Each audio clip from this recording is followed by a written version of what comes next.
Shalom, shalom, shalom, family. Giving all praise to the God of Abraham, Isaac, and Jacob, to our ancestors, to our families, to our loved ones, to our friends, to those who are outside of the diaspora of Israel, who sojourn and walk with us, who are friends to this nation of Israel. Peace and blessings to you all. Today, man, we're going to get into something interesting. And it's really not a response video or breakdown or presentation. It's more about just making sure that we deal with the pseudoisms and the gaslighting, the fringe theorists, narratives that we hear, a lot of the finger pointing that we see. And I said this is not a response, but one of the things that really got me to do this particular presentation, as you guys can see, the assassination of Alberta, Christine Williams King, the matriarch, and I'm going to say the architect of Dr. Martin Luther King Jr., one of our great leaders today in history, that there's a lot of misconceptions about the things that King did. We got a lot of the things right. But I really want to get into dealing with the assassination of Alberta Williams King. And the reasons why is that a couple of months back, I think back in February, when I really started looking into this, and this is really how long I've been actually going into this information. I'm trying to condense it for this particular show. And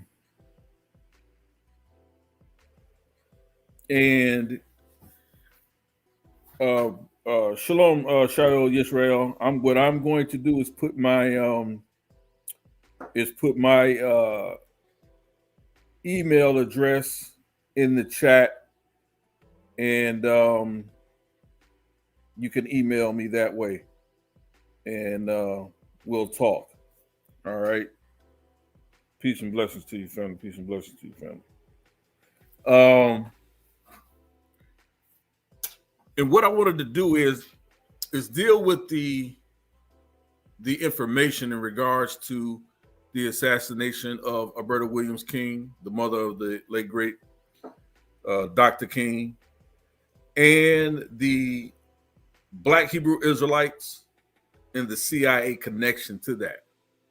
A few months back in February, I think around, what they call Black History Month or whatever, Dr. Reggie, I guess in his attempt to chide or finger point or belittle or talk about or distress the idea of those who go by the term Black Hebrew Israelites or whatever, begging the question or asking the question as if we as Israelites needed to answer the question as to why allegedly, well, not allegedly, as to why we know, I should say, is why we know a gentleman by the name of Marcus Chenault assassinated Alberta King in 1974 while playing the organ in Ebenezer Church. Upon the investigation and his arrest, things came out about Mr. Chenault being tied to the Black Hebrew Israelite movement. And some reports, the New York Times talked about how this Black Hebrew Israelite movement of paradigm shifted his understanding and hatred towards Christians, although Mr. Chenault himself and his family talked about him being raised as a Christian, right? Family and friends. Most of his family and friends were Christians. Most of the people who he attended Ohio State University with were Christians. And although they talked about a slight disposition that he had, but he never threatened them as Christians. So I want to talk about and get into the things as to why we see, and I'm not saying I have all of the answers, because no one has all of the answers, but the question was posed, the challenge was made by Dr. Reggie a couple of months ago on the HOK and other platforms. I've seen him do it a couple of times, as to why we needed to respond as Black Hebrew Israelites to the assassination and murder of Alberta Williams King, the mother of Dr. Martin Luther King Jr. And of course, we have no reason to respond to it. Of course, the actions of one individual does not represent the actions of a whole, but this is a part of the disinformation campaign, right? That a lot of these disinformation cell groups try to push these narratives that if that goes against the old saying that one bad apple spoils the whole bunch, right? So they try to discredit the Bible.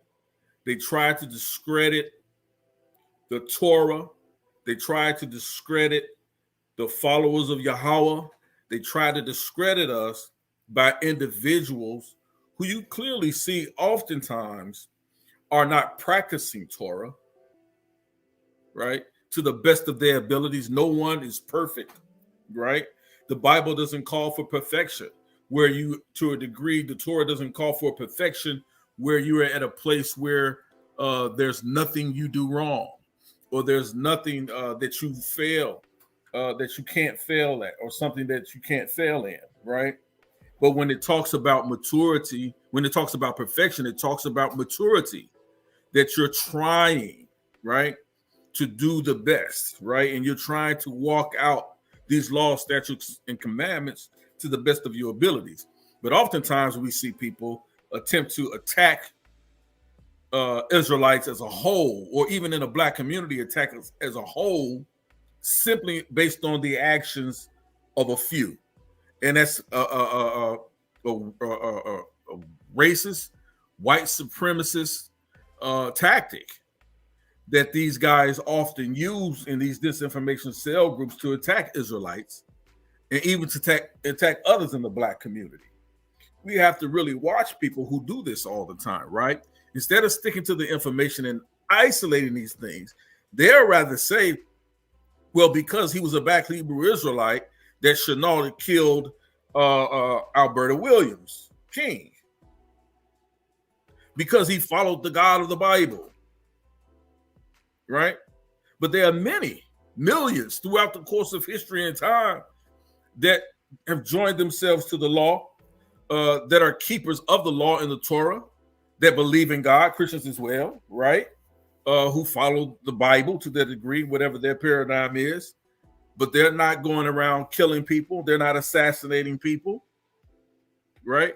It's a very fallacious argument that they make, but they do this simply not based on trying to understand the information, or try to understand or put out information that is actually true, right? Or even vet the information, but they simply read something that's negative, that someone makes a negative statement about an Israelite or a Black Hebrew Israelite, and then they pounce on it as if they have a smoking gun or something that they want to say, listen, this is why you shouldn't follow the God of this Bible. They do that very often over there on HOK. And the reason why they do that is because they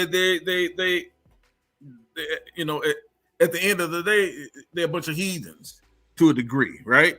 So I would say that unfettered. So I want to get into this presentation real quick, and please bear with me as I go through this information, right?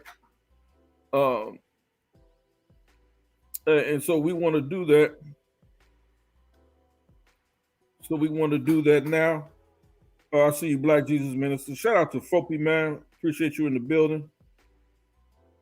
I appreciate your wisdom. I appreciate your wisdom. Appreciate your wisdom.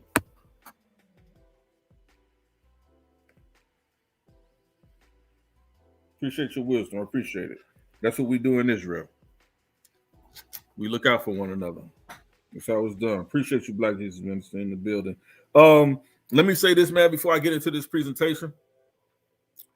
I'm going to share my screen really quickly. But we're going to, actually, I'm going to be a couple of announcements. I'm going to be involved in the Ultimate Debate League tournament with Black Jesus Minister, JJ 7000. I think Solar Vision Debate League is a part of that as well.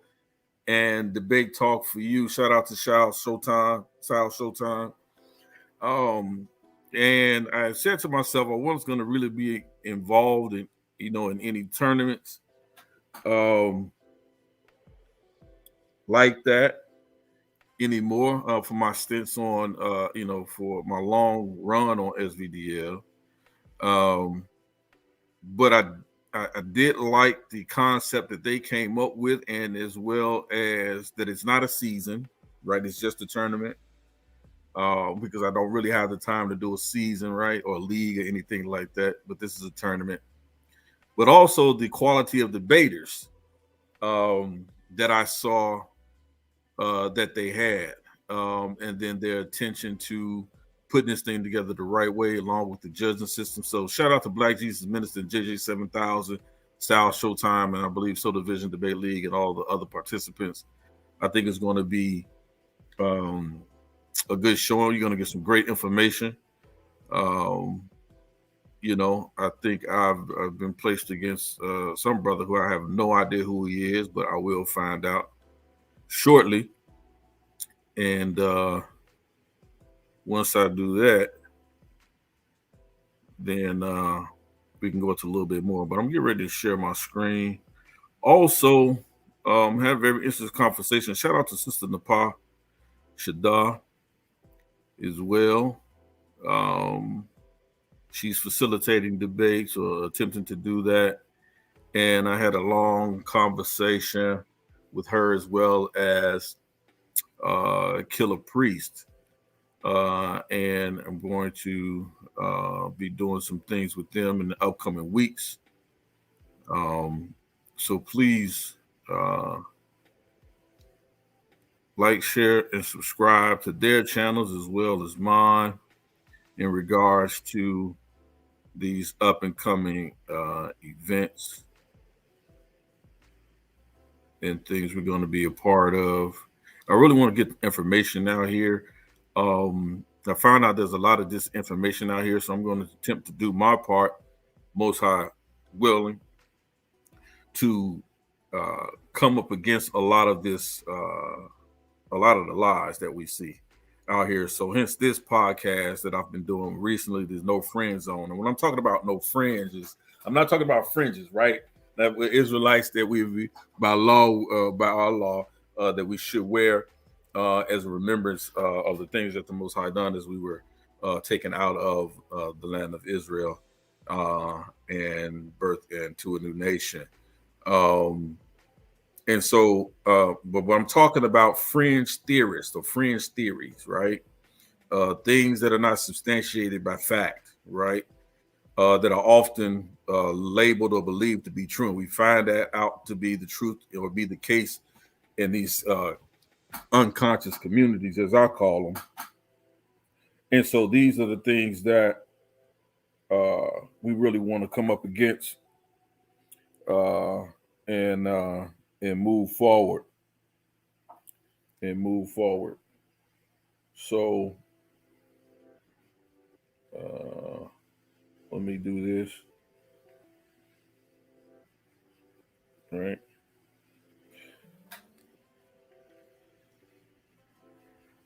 So yeah. So let's start with this information, right?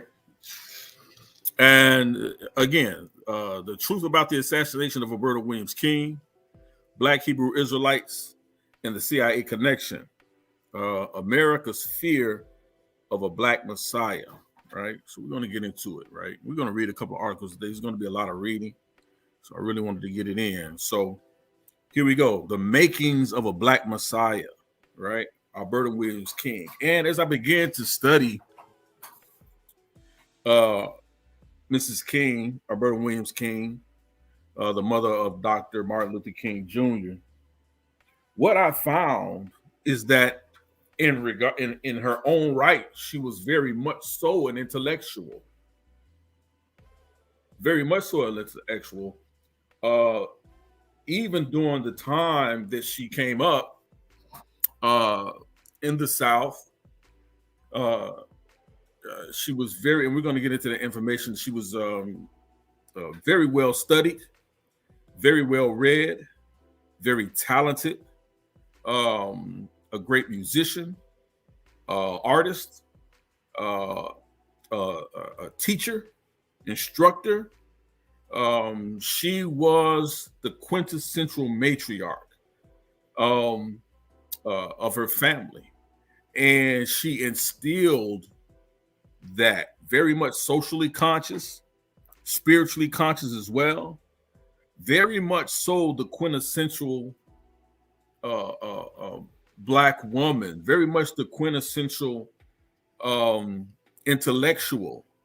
And she raised her children, her two sons and her daughter, she raised her children with this understandings and with this knowledge. She schooled them.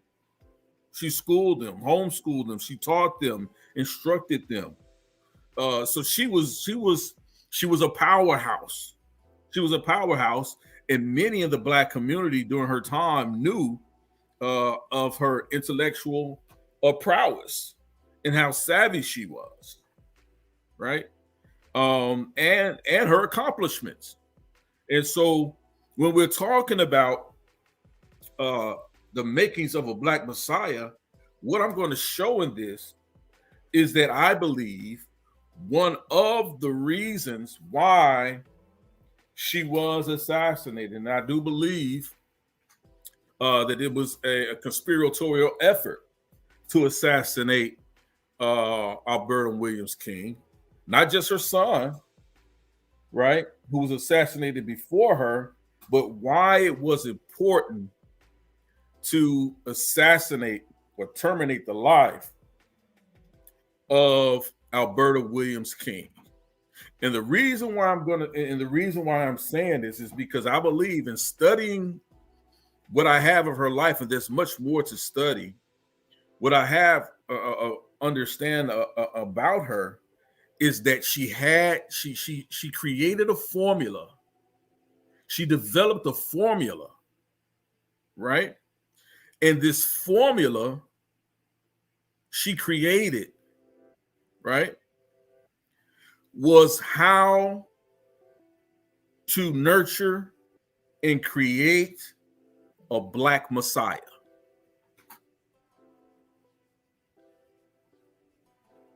And we're going to get into the information, and I'm going to show why I come to this conclusion, which is the reason why at the time the FBI and the CIA, the US government, needed to terminate her. Because what they studied, they didn't study, we all know about COINTELPRO, and we're going to talk about that a little bit, but they didn't just study Dr. King and his actions and his movements. They wanted to know psychologically why he was the leader that he was. They wanted to know what made him who he was. They wanted to know what his roots and his foundation was that made him to be not just a charismatic leader, but understanding his high IQ, his intelligence quotient was very high. And his ability to speak and to read, to break down and disseminate information, to see things afar off. His ability to organize, his ability to galvanize a movement of millions of men, women, and children in the Black community, as well as in the white community and around the world. And so they wanted to know and understand the psychology behind it all. Understanding that a lot of these government programs were seeking to manipulate people using mind control tactics. And we're going to show this. This is the No Friend Zone podcast. So we're not talking about fringe theories here. We're not talking about pseudoscience. We're talking about things that they actually were attempting to do. And we're going to give the information and show this in this presentation today. But they wanted to know the psychological makeup, the building blocks of a Black Messiah. And what they found was that all roads led back to Alberta Williams King. This is what they wanted to do. And this is what they found out. And all of their tactics of eavesdropping, stakeouts, infiltrating family members, spying on the King family, they found out that Dr. King's power, right? His drive, right? What made him to keep going in the face of adversity? What was that that unstoppable force? What was that kept him going, even staring in the face of certain death? What was it that kept him going? And what they found was the power of the matriarch in his life. His mother, Alberta Williams King. She was the creator. She was the creator of the Black Messiah. She was the creator of Dr. King. And the U.S. government was afraid, just as they was earlier with Marcus Garvey, just as they were earlier with a lot of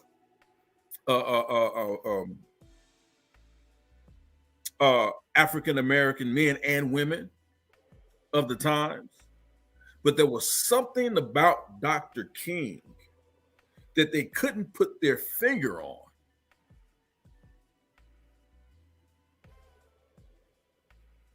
And what they found was that his rock, shout out to his wife, Coretta Scott King, as well.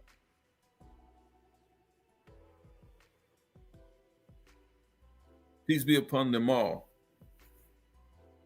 But what they found, even more so than the strong, listen to this, family, the strong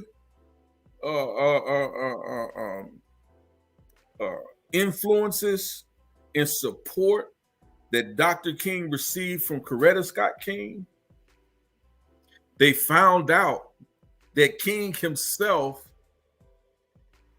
was taught to look for a wife with that had the same qualities and intellectual prowess. And listen, all that with the nurturing presence to build and take care of a family He got that blueprint from his mother.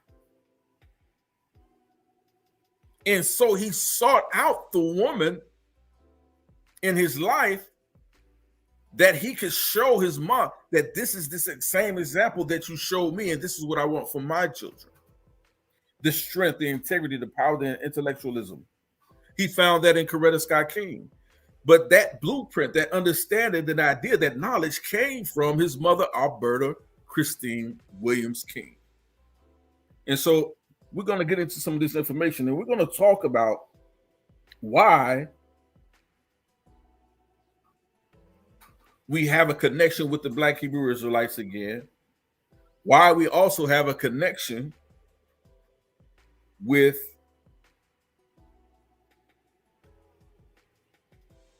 the FBI, the CIA, and I'm going to also show you guys a connection, how this connects also to Jim Jones in Jamestown. I'm going to tell you, people, like, this thing is it's bigger than probably what I even know in regards to this information and what we still know today, right? But we're definitely going to talk about it, and we're going to see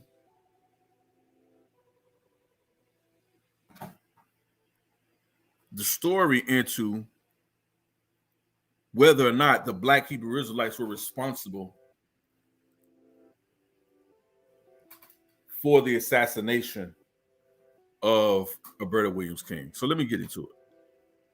The remarkable life and tragic death of Alberta Williams King, the beloved mother of Martin Luther King Jr.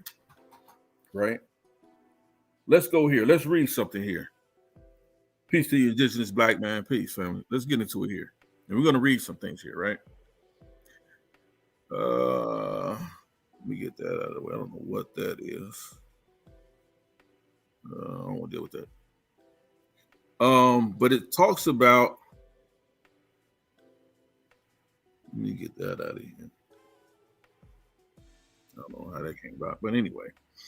The remarkable life and tragic death of Alberta Williams King, the beloved mother of Martin Luther King. And we're going to read.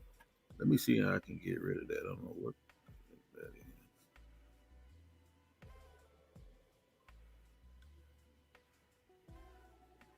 I don't know what that is. But I don't want to see any of that.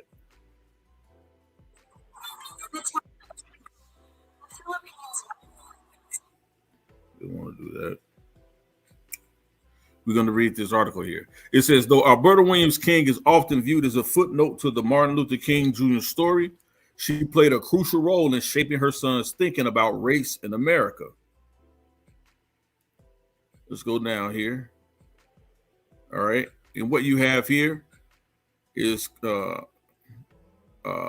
Williams King, Dr. King, and Coretta Scott King. It says the story of Martin Luther King Jr. is well known, but the civil rights activist drew many lessons from his mother, Alberta Williams King, who he called the best mother in the world, right? Indeed, Alberta King led a similar life to her son, deeply religious. She grew up as a pastor's daughter with an interest in activism. So early on, she had a penchant and influence for social activism, right? So we're talking about the makings of a true Black Messiah here, and I believe she cultivated a formula for that. And this is the reason why she was assassinated. And we're going to get into that, right? In addition to raising her 3 children, she worked with the Young Women's Christian Association, the National Association of Advancement of Colored People, and the Women's International League of Peace for Peace and Freedom. So before Dr. King even became the Dr. King that we know of today, his mother was already on the forefront, deep in the trenches of activism.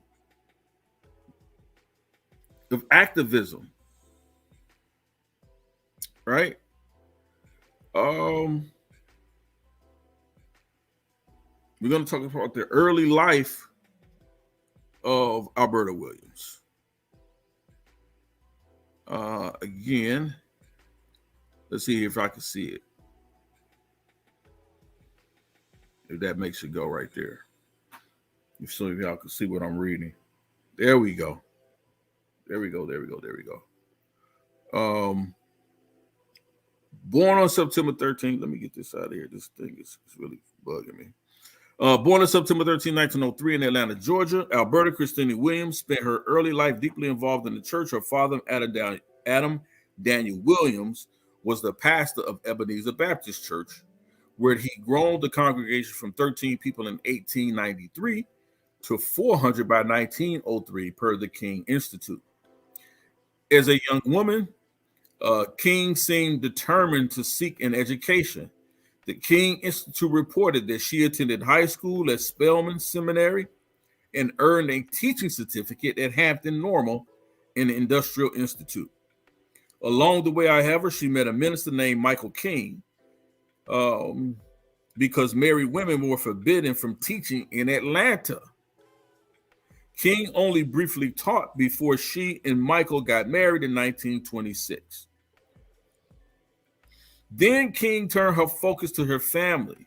She and Michael had 3 children together: Willie Christine, Martin, born Michael, and Alfred Daniel in the Atlanta home where King had grown up.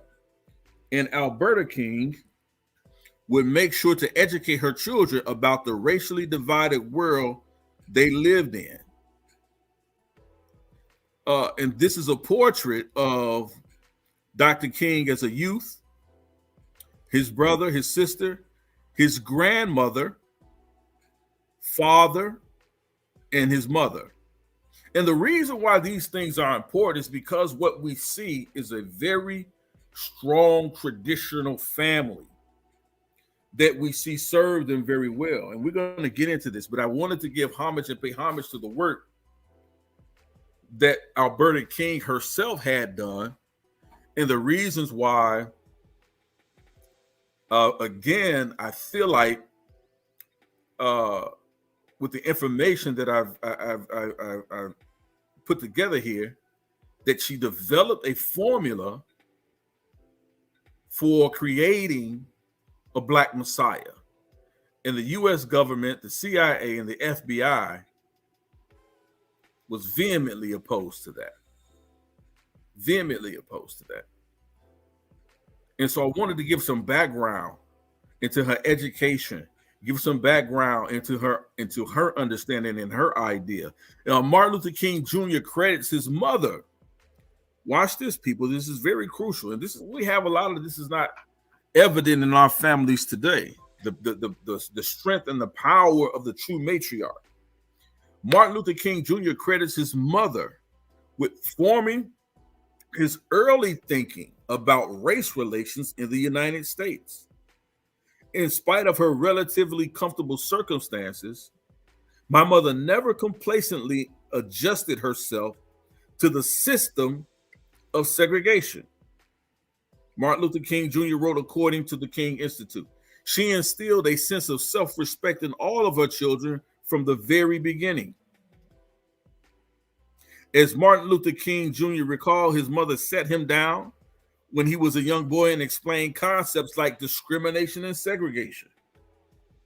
She taught me that I should feel a sense of somebodyness, but that on the other hand, I had to go out and face a system that stared me in the face every day, saying, "You are less than, you are not equal to," he wrote. Noting that King also taught him about slavery, the Civil War, and described segregation as a social condition and not a natural order. That is used in the minds of even young people today, that we understand that the wage system and white supremacy, these things are social conditions, not who we are. We're not created or born inferior. So we have to understand that the matriarch in the family of Dr. King, his mother, Alberta King, was influential in creating and establishing who he was today during that time, during that day and time. and even as we know him today. He continued on to say, she made it clear that she opposed this system and that I must never allow it to make me feel inferior. Then she said the words that almost every Negro hears before he can yet understand the injustice that makes them necessary. You are as good as anyone. We miss that today in a lot of our families, in our schools, in our communities, when speaking and dealing with our youth. I'm from Chicago, so I'm familiar with the O Block, right? In you know, named after O.D. Perry, right? Peace to O.D. Perry. Rest in peace. And the influence that he had on young people. Because now even his name and the respect that they had from him, regardless of how we talk about O Block, it's almost famous. They're famous around the world, right? And clearly a young brother from O Block, who was shot and killed a few years ago, King Von. Sharky, rest in peace to King Von. Did an interview, right? Very talented brother. Even at the time of his passing, was one of the best rap artists out there. Just rapping about a great storyteller, rapping about the things that he went through in his life. And in that, he often said that he could only talk about the things that he experienced, but he had love from his mother. Didn't really know his father that well, but he had great admiration and respect for his mother. But you can see, even in the situation that he had to grow up in, being from O Block, that he still had this innate natural affection and love for his children. Peace, Afro-Asiatic 19, shalom, huh? For his children. His children and his family were important to him. Even in the music, even in his lyrics, regardless of that, right? He was very much a family man, from what I can understand. And so even though certain conditions around us may dictate to our environment, we still have an innate reckoning for or a natural feeling to create strong families, right? But he had that sense of strong family, protecting his children, because of his mother, who was the matriarch of his family. They really influenced us. And so we don't give Black women enough credit for being the matriarch of our families, building up strong young Black men, regardless of the things that they go through. They do the best that they can in the situation and sometimes exceed expectations, right? So again, shout out to those matriarchs like Dr. Alberta King. I call her doctor, the Alberta Williams King, right? For the things that she was able to do and what she instilled in her son, Dr. King, right? Saying you are as good as anyone, right? And at this time, Dr. King goes on to say, mother had no idea that the little boy in her arms would years later be involved in the struggle against the system she was speaking of. But see, this is where I may have to differ with Dr. King. I believe his mother did see that coming on the horizon. And had she told you, that would have been your fate, or she would have told you that would have been, you may not would have walked that path, but she prepared you for it. Even when you didn't see it, she prepared you for it. That's the power of the matriarch, right? As Martin Luther King Jr. and his assemblies grew up, King continued to set examples for them in other ways. She founded the Ebenezer Choir and played the organ at the church starting in the 1930s, received a Bachelor's of Art from Morris Brown College in 1938, and involved herself in organizations like the NAACP and the YMCA. Though soft-spoken and reserved and most comfortable out of the spotlight, Alberta King also offered support to her son as his national prominence grew in the 1950s and 1960s. As the King Institute notes, she was a pillar of strength for the entire family when Martin Luther King Jr. was assassinated on April 4th, 1968. Sadly, the King's family tragedies didn't end there, and Alberta Williams King would soon meet the same fate as her son. How Alberta Williams King died at the hands of a gunman. Here she is here, sitting with Coretta Scott King, sitting with her father, Michael King, with Dr. King's father, Michael King, at Dr. King's funeral, at his memorial service. By the time Alberta Williams King showed up at Ebenezer Church on June 30th, 1974, she had suffered a number of tragedies.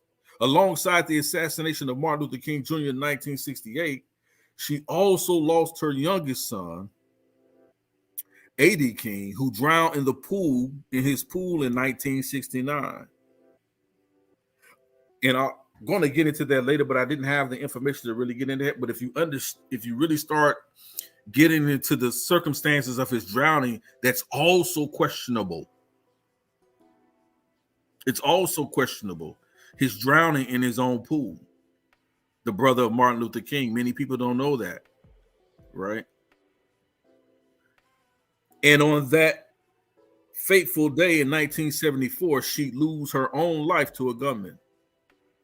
As The Guardian describes it, King was playing the Lord's Prayer on the organ when a 23-year-old black man named Marcus Wayne Chenault Jr. leapt to his feet in the front of the church, pulled out a gun and screamed, "You must stop this. I am tired of all of this. I am taking over this morning." Wielding two pistols, he fired into the choir, hitting Alberta King, the church deacon Edward Boykin, and an elderly female parishioner. "I'm going to kill everyone in here," the gunman reportedly cried as members of the church piled on top of him. Alberta Williams King was rushed to Grady Memorial Hospital, but the 69-year-old had sustained a fatal wound to the head. She and Deacon Boykin, died shortly after the attack, stunning their congregation and their families. "It was without question the worst day of my life," King's daughter, Christine Kings Ferris, said, according to Atlanta Magazine. "I thought I had made it through the worst days of my life. I was wrong." According to the New York Times, and then this is where we really get into the crux of this presentation, right? According to the New York Times, King's killer had become convinced that all Christians were his enemies. He later explained that he'd gone to Atlanta out of a hatred for black ministers and had hoped to kill Martin Luther King Sr. But Alberta King was simply closer. That also sounds sketchy. You really went there to kill Mr. King Sr., but you decided that because Alberta King was closer, that was the better shot for you. A direct shot to the head. I believe Alberta King was his actual target, and not, as the New York Times reported, Dr. King's father, Michael King. Because we know Alberta King, again, who had lost a son to a questionable drowning at his own home in the pool,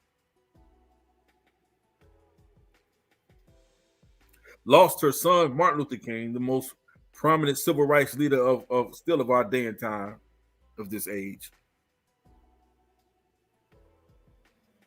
I believe they were afraid that in looking at both of her sons, that Alberta King had created a formula to create and raise up black messiahs. She had a formula. Though his lawyers argue he was insane, Chenault was found guilty and sentenced to death. His sentence was later reduced to life in prison, in part because of a campaign led by the King family. Alberta's King family has described her as a crucial part of Martin Luther King Jr.'s life, someone who explained the world to him, instilled him with self-respect, and altogether acted as an important role model. Every now and then I have to chuckle as I realize there are people who actually believe Martin just appeared out of nowhere or just appeared. Alberta King's daughter wrote in her memoir, Through It All, they think he simply happened, that he appeared fully formed, without context, ready to change the world. Take it from his big sister, that's simply not the case. After reading about Alberta King, peruse these surpassing facts and different things. And that's the article.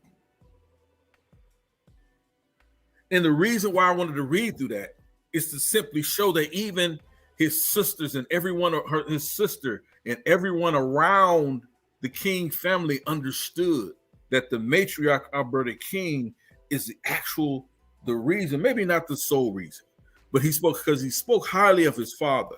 But also she was the formula, the driving force, the mixture of this civil rights leader, this black messiah that we see.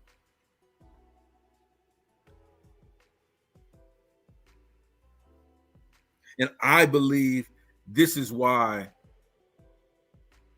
she was assassinated, as to not be able to reproduce,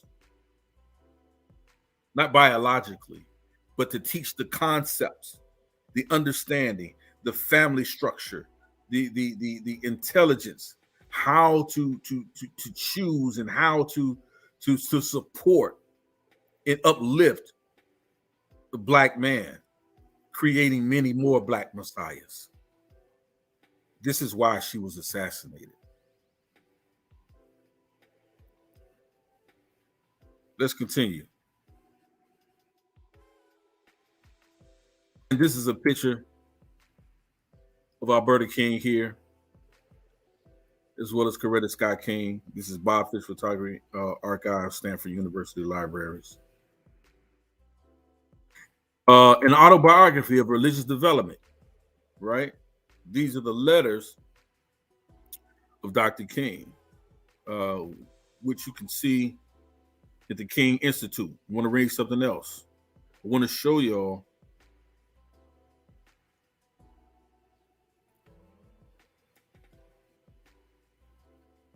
what we knew about Alberta Williams King and her influence in creating the Black Messiah, Dr. King. So this is the King Institute, Stanford University Archives, an autobiography of religious development written by Dr. King while at Crozier Theological Seminary, dated between September 1950 and November 1950.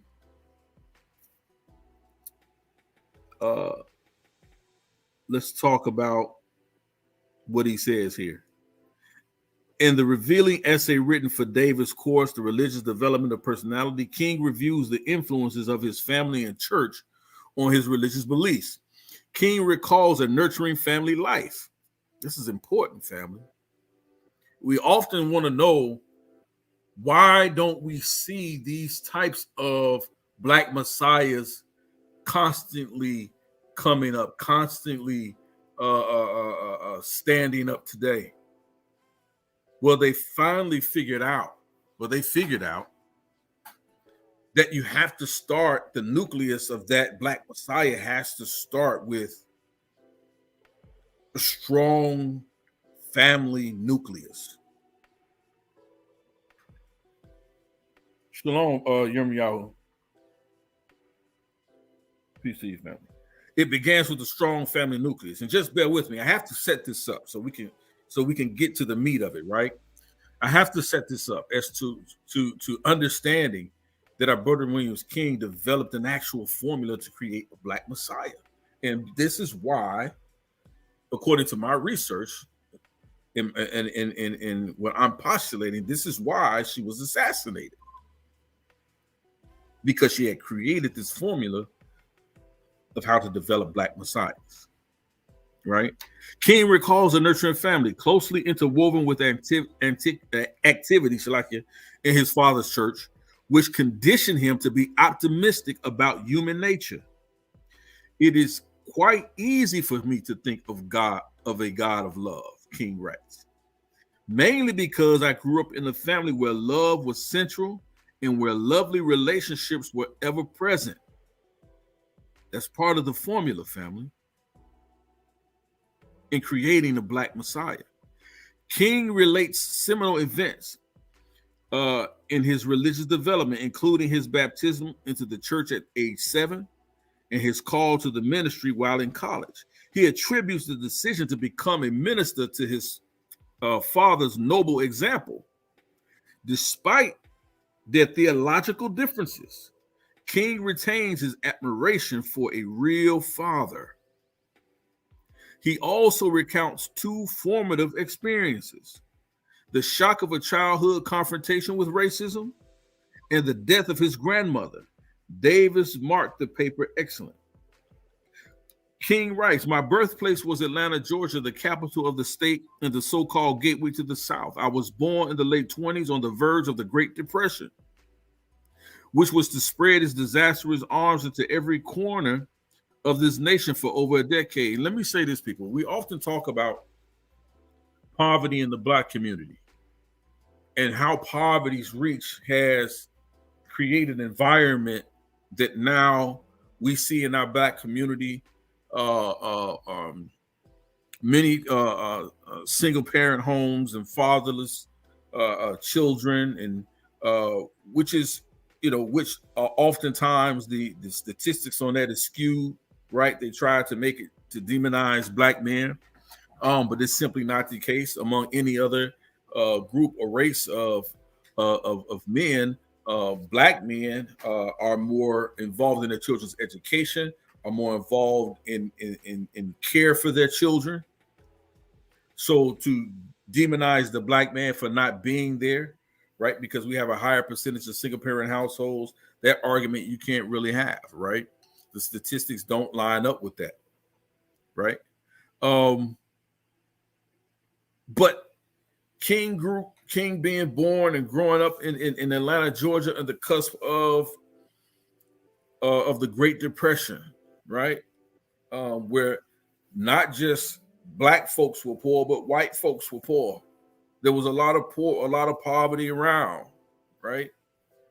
But that did not stop his mother, Alberta Williams King, for instilling in them, as well as their father, instilling in them principles of good character, teaching and training and raising her children, right, to be good students, to read, right, promoting education in their homes, right, teaching them the scripture, right, not dealing with the dogma per se, but dealing with the principles. As the scripture talks about, desiring a good name.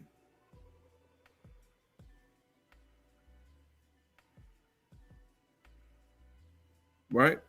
There's a saying, methods are many, principles are few. Methods always change, but principles never do. I'm gonna say that again. Methods are many. Principles are few. Methods always change, but principles never do. And the principles that we find in the Torah and the works that are built on the Torah and even in the Quran to a degree, the principles that we find when most people talk about or try to attack these Abrahamic faiths, the principles that are found in these texts are the basis of building grand and great character, are the basis of what you would need to have in order to have a Black Messiah. It's a part of the formula. The loving of the family, the instilling of the principles found in the Bible and in the Torah. These principles are needed for the foundation of creating a true Black Messiah. These are the things we need to have when looking for these things. And so in dealing with this, what we really want to get into and why I wanted to bring this out is to show the influence of the power of the matriarch in the Black family, as it should be.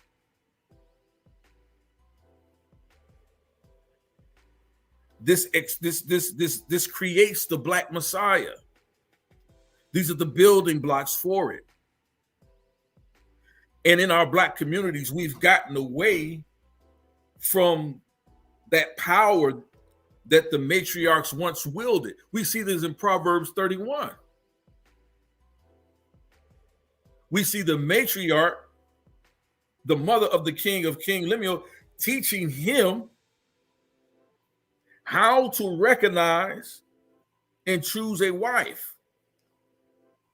And she's giving him examples based on the things that she's doing. Proverbs chapter 31, a virtuous woman. The power of the matriarch is so crucial to building and strengthening the core of the Black family. Without it, you don't have the necessary building blocks for Black Messiah. It cannot happen. It cannot happen. It cannot happen. But I needed to bring that out so that we can understand that Alberta Christine Williams King developed a formula to create a Black Messiah. Right? So let's get into it. Right? Next slide. We're going beyond that one. Next slide. And let's get into this here. Right? We're just sharing information here. The 1974 assassination of Martin Luther King Jr.'s mother. All right, let me go back and deal with it. Let me see what I got.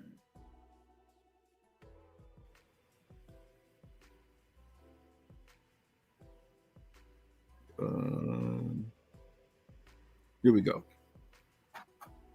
Right. The 1974 assassination of Martin Luther King Jr.'s mother. Right. I'm just going to read some things here. Right. Many are aware of the U.S. government-directed conspiracy to assassinate Martin Luther King Jr. The James Earl Ray lone nut killer narrative has been thoroughly rebutted, most notably in the 1999 wrongful death suit brought by the King family against Lloyd Jowers. In their verdict, the jury found that governmental agencies were party to the conspiracy to murder Martin Luther King Jr.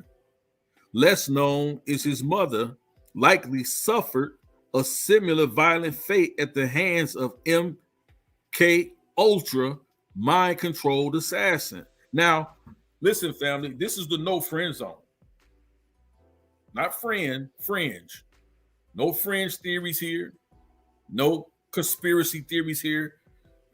We're talking about things that we know and we could substantiate. Right? So, Alberta King was shot and killed on June 30th, 1974 by 23-year-old Marcus Wayne Chenault as she sat at the organ at the Ebenezer Baptist Church during the Sunday service. He wounded 3 people, 2 of them, Mrs. King and Deacon Edward Boykin, 69, were fatally shot and killed. According to the New York Times, Chenault told the police that his mission, listen, family, that his mission was to kill the Reverend Martin Luther King Sr., but he shot Mrs. King instead because she was close to him. Now, either that's a failed mission, either that's a failed mission, or it's just it's simply not true, right? Interestingly, Alberta King's life was taken only a few months before James Earl Ray's evidentiary hearing to determine whether or not he would be granted a new trial. And see, I also believe that Dr. King had confided some things to his mother and his father as well, some things that he may have been privy to in regards to these assassinations attempts and the government interference. And they know that we're being the COINTELPRO program, and we're going to get into that. They were being surveilled. Not just Dr. King, they were being followed. Not just Dr. King, they were being eavesdropped on. Not just Dr. King, but everyone in his inner circle, especially his family and especially his mother. Again, and part of the COINTELPRO and part of this, and they mentioned it earlier here, this M-Ultra-K mind control program that was really ran by the CIA. They really wanted to get into the psychology of individuals. And so they wanted to understand, again, as I said earlier, the psychological makeup of a Black Messiah, of Dr. King. They want to understand, how did he become the great galvanizer, the great leader that he was today? They wanted to understand, how does this Negro, in the face of death and all adversity, facing attempting to bribe him, they couldn't throw enough money at him, they couldn't throw enough women at him to get him to sell out his people. And I know the argument oftentimes is that Dr. King sold us out, but there's no evidence to that. That's simply contrarian rhetoric, disinformation.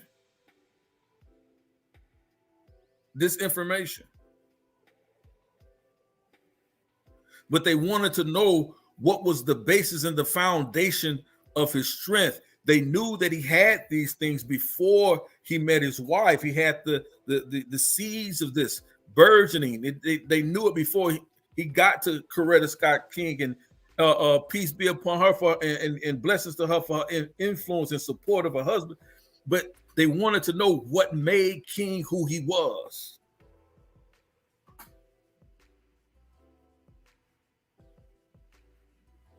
And what they found out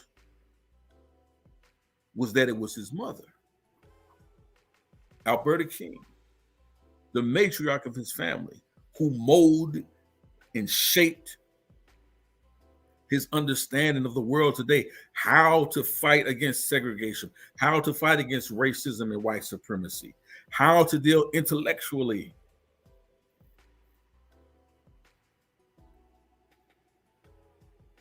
how to strategize, how to be strategic. Think twice, speak once. Listen.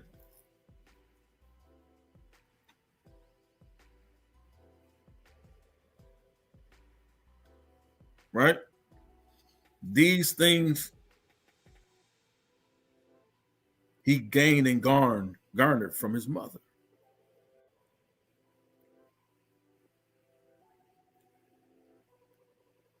So she had the formula for creating the Black Messiah.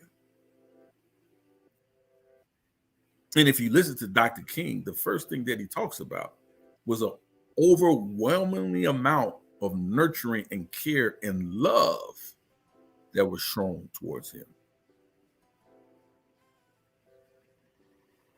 by his grandmother as well as his mother. as well as his father as well. So these things are the nucleuses of a black messiah, right? Let's continue reading. The FBI maintained wiretaps on the King family and the SCLC for some time after ML King Jr.'s assassination. This is what I mean, family. With mounting evidence of the government's involvement in the killing, the guilty parties had plenty of reason to be fearful of one of MLK Jr.'s parents going public or possibly speaking in Ray's defense. The last thing those bastards needed was a tag team consisting of MLK Jr.'s mourning widow and his grieving mother or father blinking in the airwaves and exposing the FBI's murderous COINTELPRO shenanigans. And here's a picture, right, of Marcus Chenault. Just take a look at that, family. I just want y'all to take a look at this picture. Right? And then I want to read this. It says Marky, as he called, was born quite different from his brothers and sisters. All of Marky's family members were associated with the branches of the United States Armed Forces. Marky was too short and nearsighted to qualify for any type of military service. Some reports that he was about 5'3", maybe even shorter.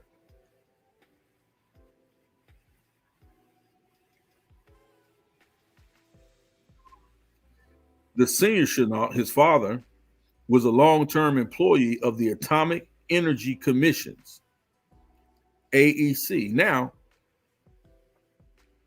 mind you, he didn't come from a poor family. He didn't come from an intelligent family. As we were saying earlier, most of his siblings or all of his siblings were in the armed forces. His father worked at the Atomic Energy Commission, or MOUND, or the Mounds Laboratory in Miamisburg, Ohio, 15 miles south of Dayton.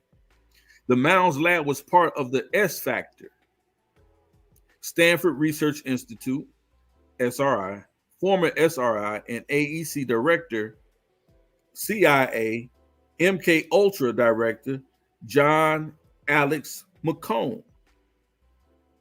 Y'all starting to see the connections to Chenault, right? With this MK Ultra and the CIA. Formed the Mounds Laboratory on approximately 360 acres in 1948.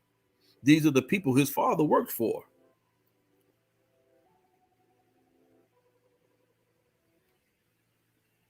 His brothers and sisters were part of the military. His brother, I don't know about his sister, but his siblings were part of the military. But his father worked for the people who were running the CIA, who had ran the CIA, also the MK Ultra program under John Alex McCone. The Mounds Laboratory on approximately 360 acres in 1948. There's concrete evidence that electronic mind control was an object of extensive study, research, and experimentation at the Stanford Research Institute, as exposed by the Washington Post on August 7, 1977. So if you want to read about this, there's a source, the Washington Post, August 7, 1977. Now, mind you, this is years after King's assassination, years after the assassination of Alberta King. When this information came out.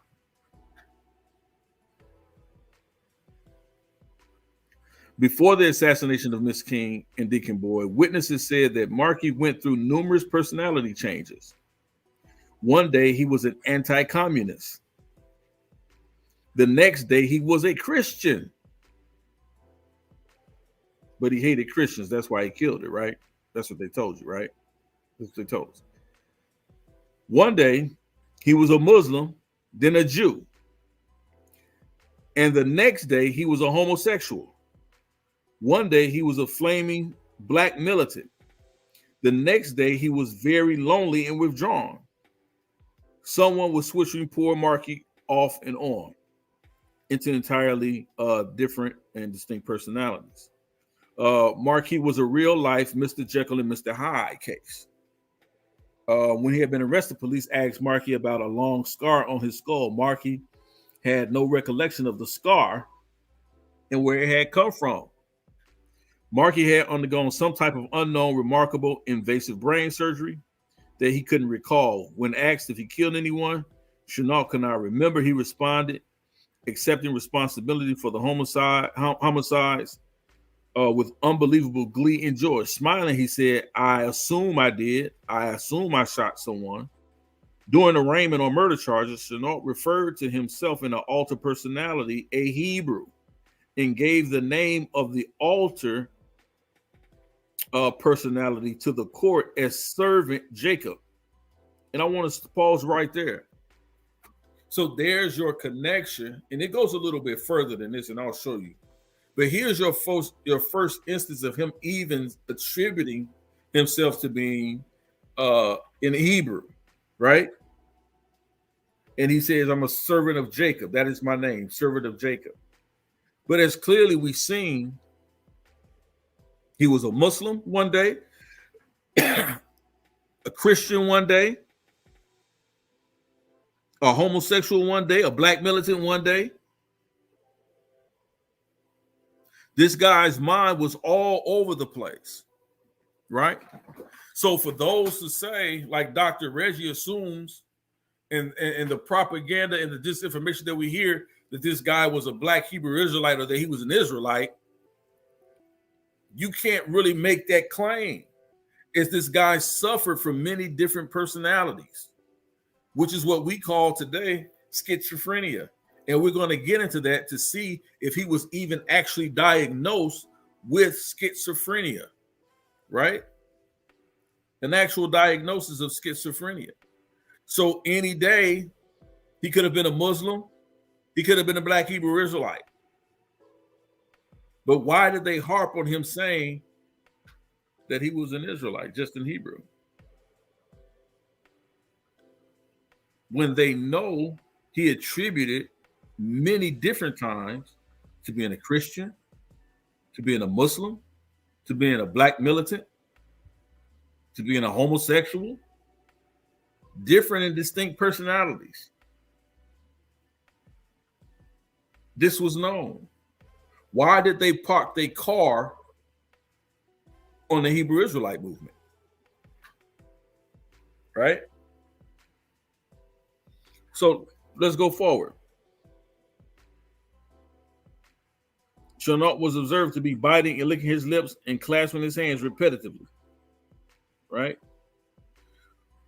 When asked about the shooting, Wayne responded, I'm a Hebrew and will sit here on a mission and is partially accomplished. Marky had been sent on a mission from some God packaged and pre-programmed to kill. Jacob in Hebrew is also called Israel. In the Bible, Jacob had an ongoing rivalry with his twin brother Esau. That struggle originated in the womb, leading their mother Rebekah to seek a divine oracle from which she learned that the younger Jacob would rule over his brother. This reference is important in understanding Chenault's programming, in that alter servant Jacob was programmed to rule over the mind, body, personality of Wayne Chenault. Right? Is there any credence to that? That he was programmed? That he was programmed? That he was under the influence of some type of mind control? We already see that his father worked for the director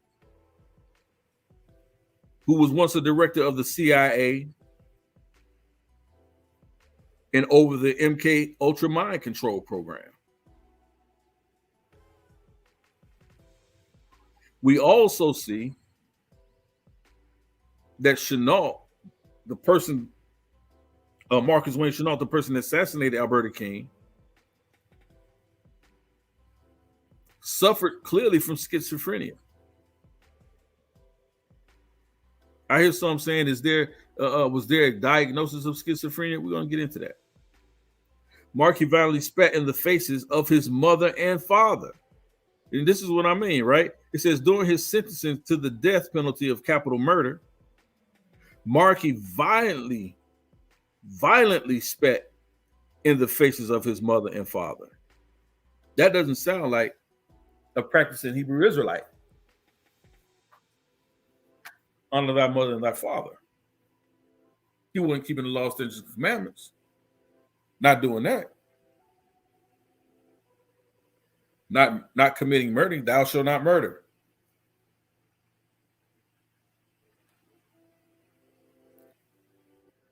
Disrespecting and dishonoring your parents. Clearly says he spat in their faces. So he clearly wasn't walking and keeping these laws, man. He wasn't doing that. Anybody can claim to be an Hebrew Israelite. Anybody. Right? Watch this. I always wonder why until the dots were connected to John McCone, DCI of the CIA, director of the CIA, MK Ultra, Mounds Weapons Laboratory, and the Wright-Patterson Air Force Base. Right? The Mounds Lab was a nuclear weapons and light arms facility.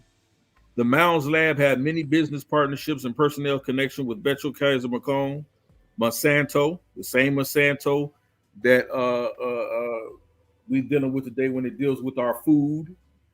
Same Monsanto, and SRI, right? The Stanford Research Institute. Additionally, there were some secret operations conducted at Mounds Lab by Wright-Patterson Air Force Base. Wright-Patterson Base was involved in recruiting bright young geniuses to an attempt to break through in Tesla technology. Wright-Patterson had been the home base for some of the most ardent Operation Paperclip Nazi SSS scientists. Tesla technologies involved electromagnetic frequencies mind control that the SSS was interested in perfecting and exploiting. Markey had been linked to a group of black mind control assassins, the Troop, being run out of the Wright-Patterson Air Force Base.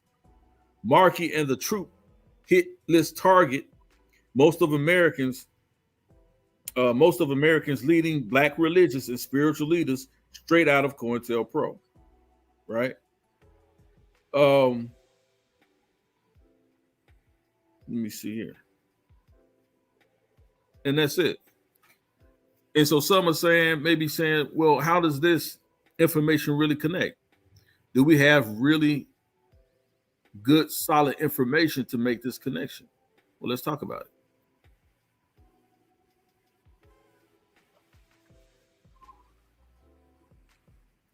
Right. Dealing with J. Edgar Hoover and COINTELPRO. People like, share, subscribe if you already haven't.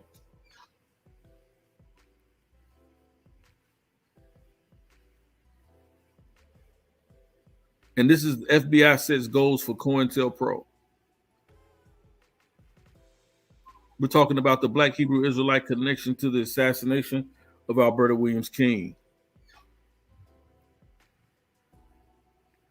It says, under Director J. Edgar Hoover, the FBI's COINTELPRO counterintelligence program was aimed at investigating and disrupting dissident political groups within the United States. In the 1960s, COINTELPRO's targets frequently included civil rights activists, those who espoused nonviolence, like Martin Luther King Jr., and those that Hoover referred to as black nationalist hate groups, like the Black Panthers. This document outlines the program's goals in attempting to limit the effectiveness of such groups. In practice, the FBI used infiltration, legal harassment, disinformation. I'm telling you about these disinformation cell groups that's still alive and well, especially in the conscious community, especially over on HOK. Disinformation and sometimes extra legal intimidation and violence against King, the Panthers, and other black activist groups in its attempt to discredit and disrupt them. What were their goals?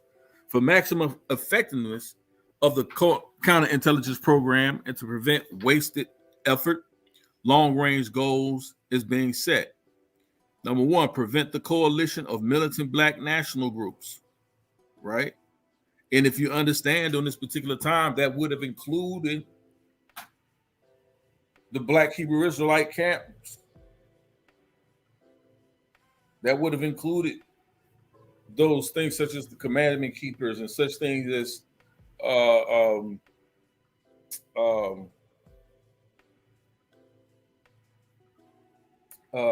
the original ISUPK.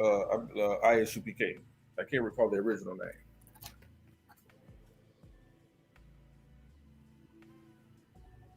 So during that same time, say it loud, I'm black and I'm proud.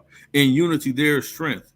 A truism that is no less valid for all its triteness. An effective coalition of black nationalist groups might be the first step towards a real Mau Mau or black revolutionary army in America. This is what they were afraid of, family. The beginning of a true black revolution. Number two, to prevent the rise of a messiah who could unify and electrify the militant black nationalist movement. Malcolm X might have been such a messiah. He is the martyr of the movement today. Martin Luther King Jr., Stokely Carmichael, and Elijah Muhammad, peace be upon him, all aspire to this position. Elijah Muhammad is less, peace be upon him, is less of a threat because of his age. King could be a very real contender for this position should he abandon his supposed obedience to white liberal doctrines, nonviolence, and embrace black nationalism. Carmichael has the necessary charisma to be a real threat in this way. Prevent violence on the part of black nationalist groups. This is of primary importance and is, of course, a goal of our investigative activity. It should also be a goal for a counterintelligence program, COINTELPRO, to pinpoint potential troublemakers and neutralize them before. What do you think they mean by that? Neutralizing them. Assassinations, false imprisonment, neutralize them before they exercise their potential for violence, prevent militant black national groups and leaders from gaining respectability. These disinformation campaigns, slander your character,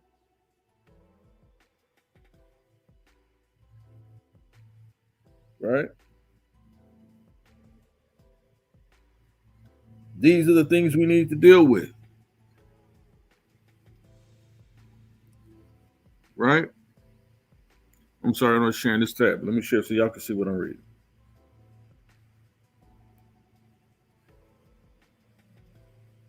Prevent militant black national groups and leaders from gaining respectability by discrediting them to three separate segments of the community. Shalom, y'all down. Shalom to the Argument Men's League. Peace to you, Lance. Hey, send me your information, Lance. I've been trying to reach you, family. Afro-Asiatic 19 facts, brother. Facts.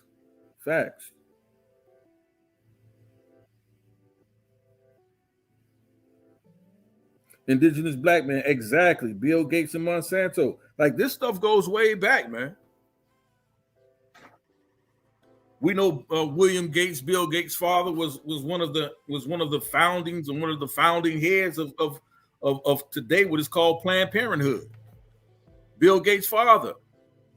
So make no mistake about it. It's not a stretch for me for us to believe and understand that Bill Gates was delivering sterilization drugs under the disguise of immunizations to children in Africa.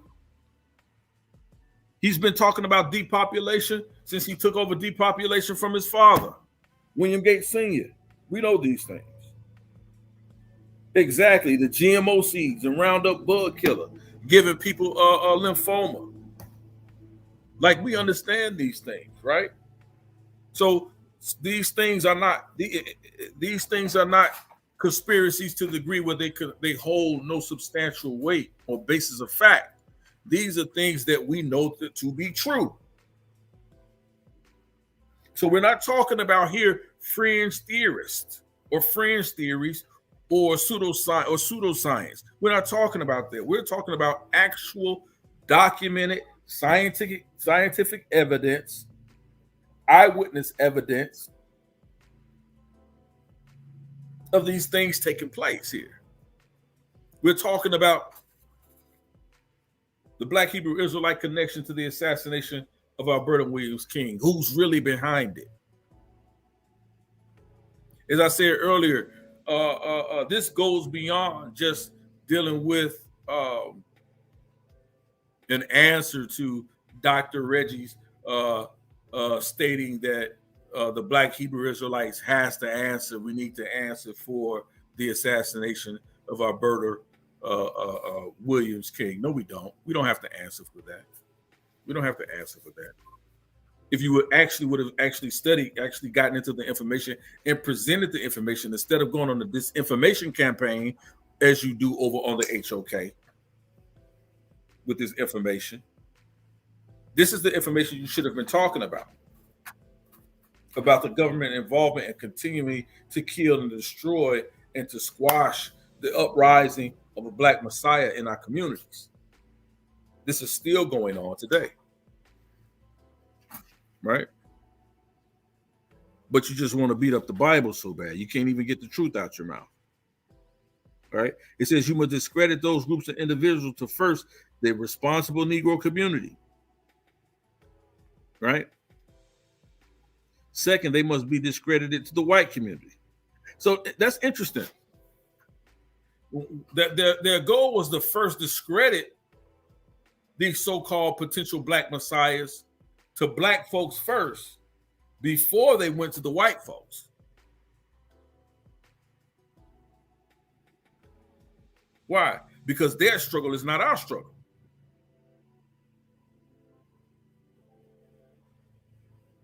So their theory is that us coming together as a community. They're in fear of Mau Mau or Black Revolution. They're still afraid of that in this country today.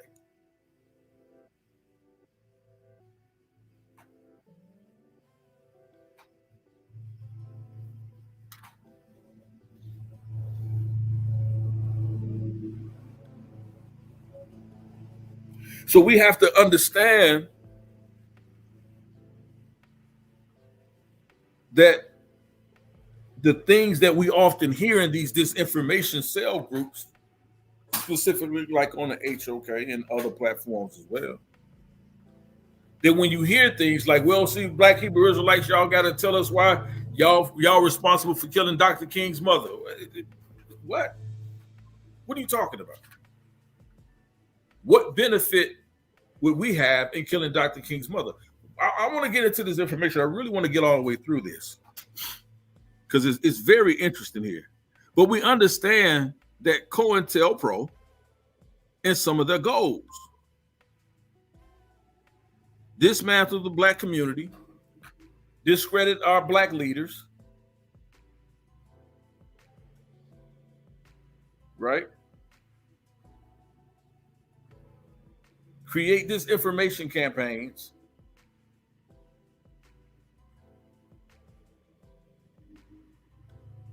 against those at the time of Malcolm X, Dr. King, Elijah Muhammad, peace be upon him. And as they said here, the only reason why they didn't assassinate Elijah Muhammad is because of his age, and they didn't feel like he could move any further. He wouldn't live long enough to see a Black Revolutionary Army come to fruition. But Malcolm X and Dr. King and Medgar Evers, Fred Hampton, Angela Davis, these people had the youth and the wherewithal. And see, we have to understand that as well. This is where revolution comes from. This is where a revolution is born. It's born among the youth.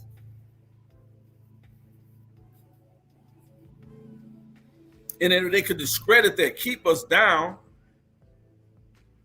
keep us sedated mentally, confuse us, have us going and bickering against each other, dividing us over religious beliefs.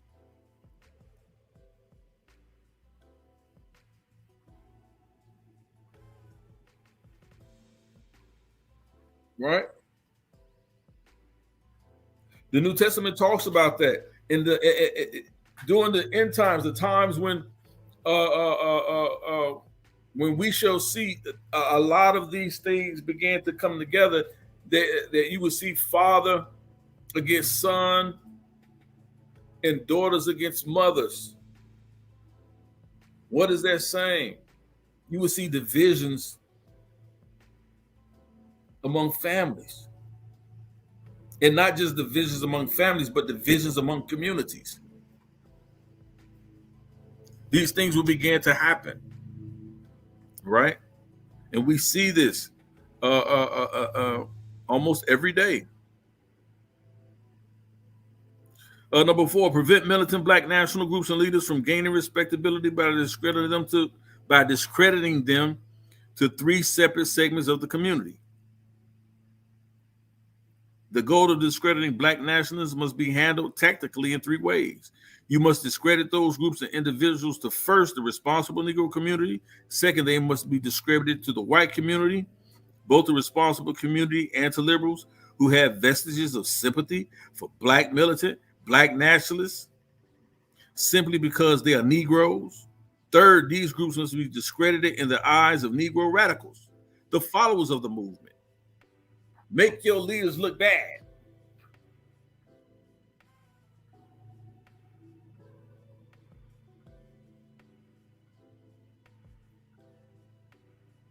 Tell them that they're con artists and thieves.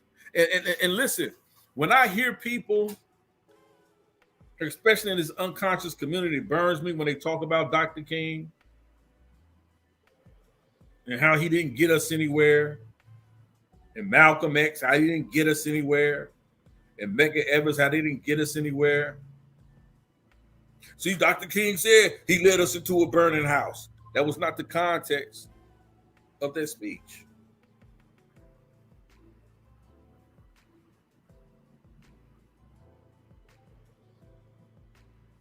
That he had deceived the people.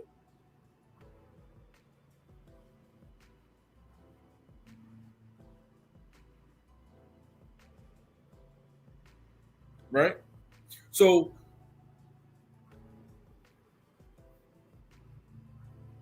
we have to understand the things that are going on and taking place here, right? So again, it says this last area requires entirely different tactics from the first 2. Publicity about violent tendencies. We often hear that in the news.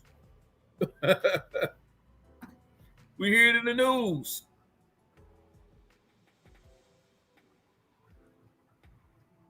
And then we further it in our music. Not too long ago, on the Breakfast Club, there was a white music executive. And they were questioning him about the violent lyrics in rap music today, drill music, whatever. And if he felt any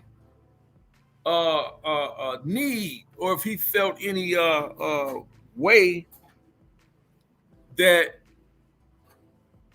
they should remove this detrimental type music, this idea of promoting death, drugs, guns, rape, prostitution in the music that our children listen to. They asked him if he felt any type of way of allowing this music to be played over the airwaves. And his answer was simply this: no. He said no. This is on the Breakfast Club about maybe 2 months ago. White radio is there. He said, no, I don't have anything. He said, listen, my children got to eat too. I'm telling you, this was what he was saying. He said, look, my children got to eat too. And if this is how I make money for my children to feed my family, then I don't care how much y'all call y'all women bitches and hoes and how much y'all talk about y'all gonna shoot each other up at the club, and how much y'all gonna and how much y'all talk about y'all y'all hate this person and hate that person. I could care less. Y'all buying it, somebody listening to it. It must resonate with somebody. Hell no, I need y'all to keep doing that, to keep making me millions of dollars, so I can keep feeding my family while I watch y'all destroy yourself. Meanwhile, they ask them, do you allow your children to listen to it? Oh, hell no, you crazy?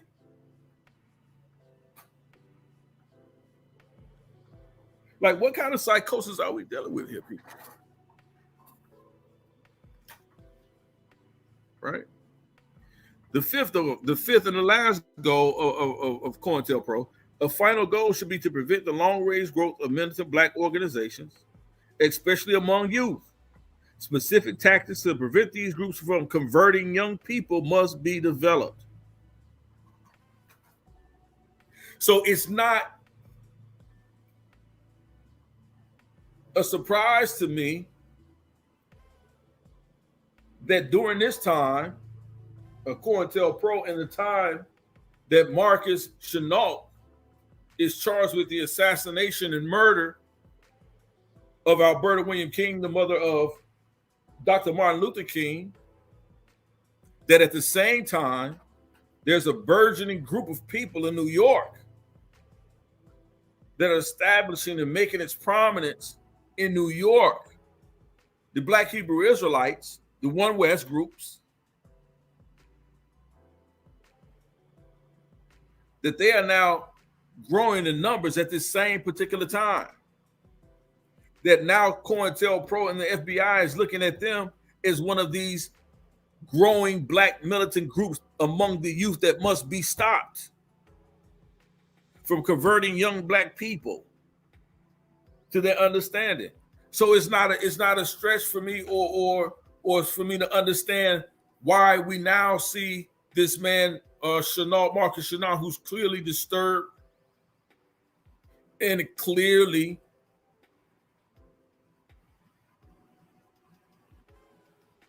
needs psychological help, and at this point who clearly seems to be under some type of influence.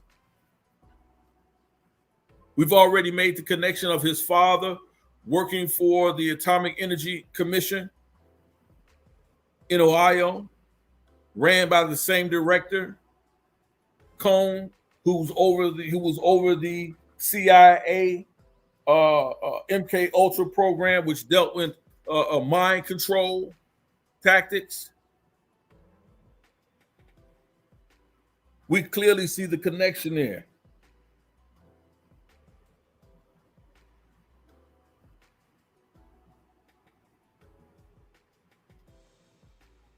You see what I'm saying?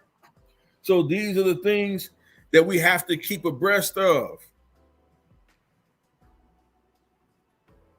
P. Shankara, Bishop. Exactly, Afro-Asiatic. They feel the spirit of Joshua rising in our youth, but they cannot stop it. Hallelujah. They cannot stop it. So this is what I'm saying. These are the things that they see. So it's not a stretch for me to understand why the Black Hebrew Israelites are being mentioned and being demonized and being pointed to as being responsible for the assassination of Alberta Williams King during that time in 1974, because we clearly see this is when the group is coming now up at its height. It's growing in New York. The One West groups are growing. That radical black movement, militant movement, part of the Black Hebrew Israelites is now a growing sector, which now has is on the radar. They're on the map with the CIA and the FBI because it's a youth movement being developed there among the Black Hebrew Israelites. So to squash it and to discredit it and to put it down before they can see a rise or the next Black Messiah to come to fruition, they have to discredit it. So what do? They discredit it, just like what they said right here. Look, it says the goal of discrediting Black nationalism must be handled tactically in three ways. You must discredit those groups and individuals too. First, the responsible Negro community. Second, they must be discredited to the white community. And then watch this third one.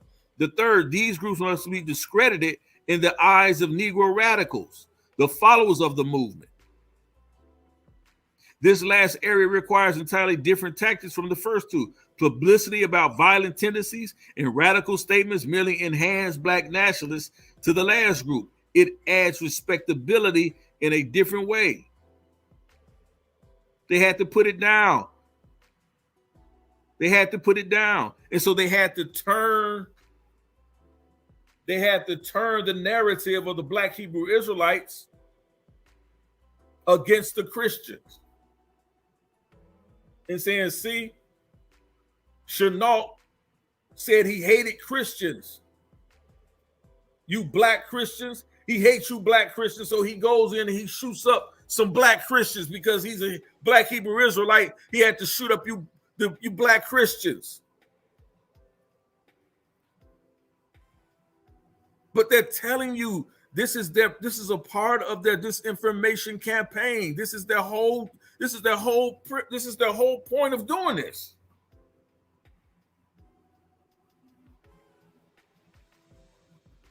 Absolutely, Sakara. Because in this, they also mention here Elijah Muhammad. And the reason why they didn't go after Elijah Muhammad is because of his age at the time.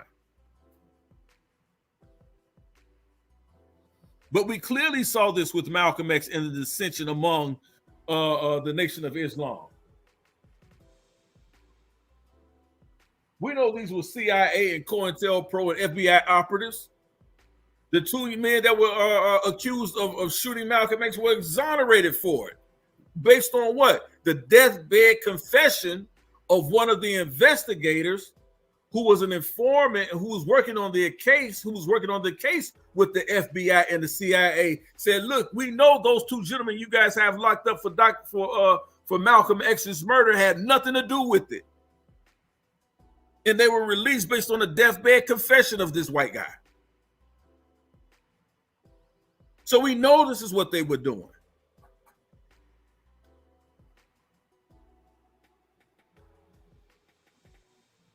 We know this is what they were doing.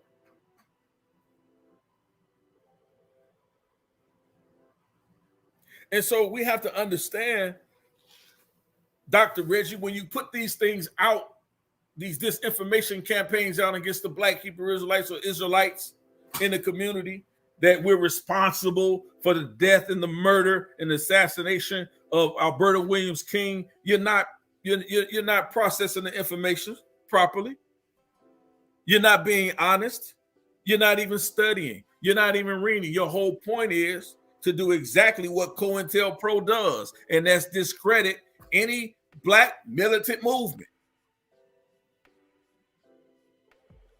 or any black movement that stands up against the white establishment and the white hegemony in this country.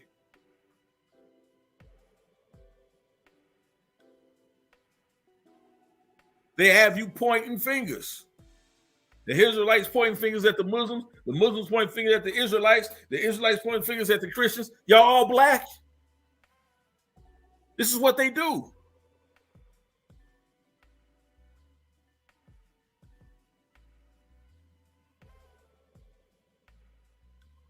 This is what they do.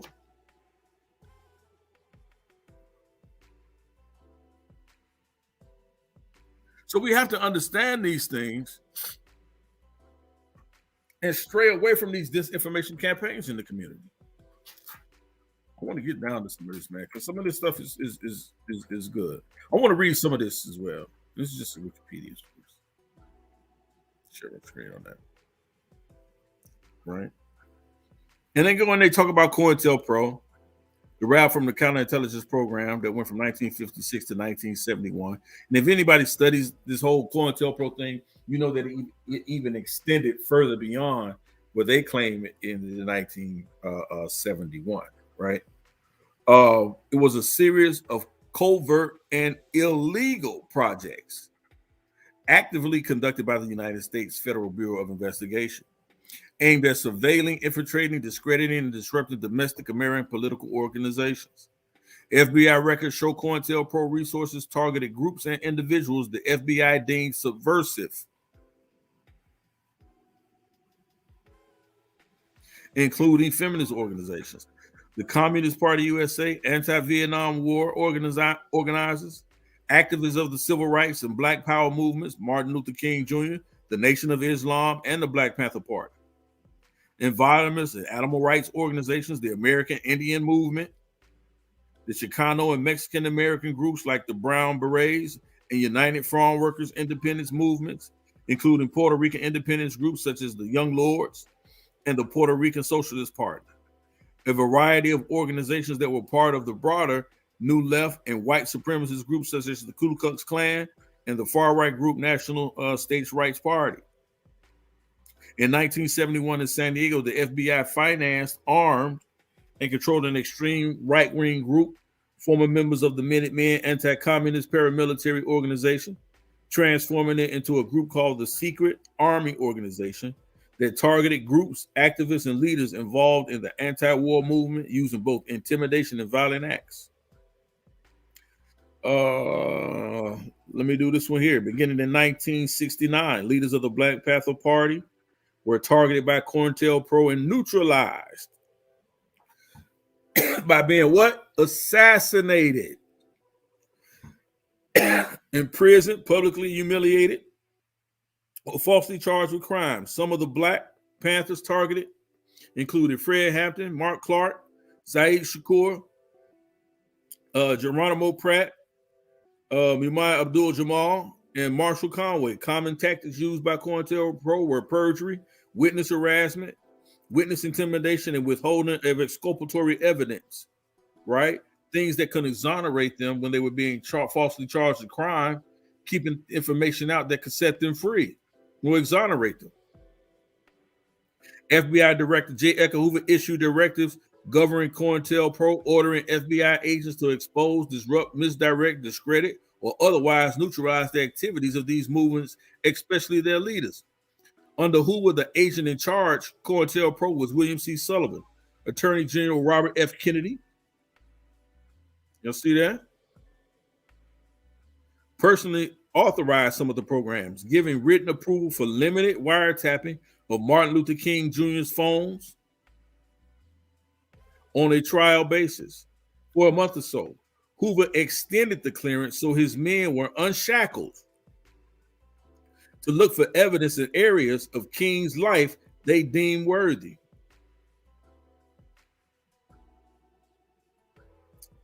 There's something else down here I wanted to read real quick. Something else I wanted to read. Amidst the urban unrest of July, August 1977, the FBI began COINTELPRO Black Hate, which focused on King and the SCLC, as well as the Student Nonviolent Coordinated Committee, SNCC, which was a young people movement, the Revolutionary Action Movement, the Deacons for Defense and Justice, Congress of Racial Equality Corps, and the Nation of Islam. Black Hate established the Ghetto Informant Program, was an intelligence gathering operation ran by the FBI from 1967 to 1973. Its official purpose was to collect information pertaining to riots and civil unrest. Through GIP, the FBI used more than 7,000 people to infiltrate poor Black people. Wow. And instructed 23 FBI officers to disrupt, misdirect, discredit, or otherwise neutralize the activities of Black nationalist hate type organizations.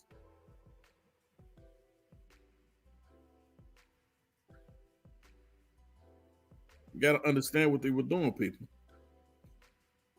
and are still doing today.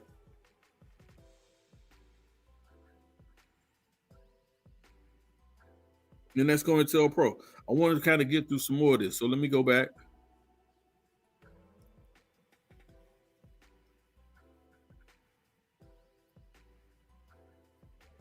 Now I want to get into Chenault versus the state. Right? And this is the Supreme Court of Georgia Argued February 11, 1975, decided April 9th, 1975. Rehearing denied April 22nd, 1975. I want to get into the breakdown of Chenault's case.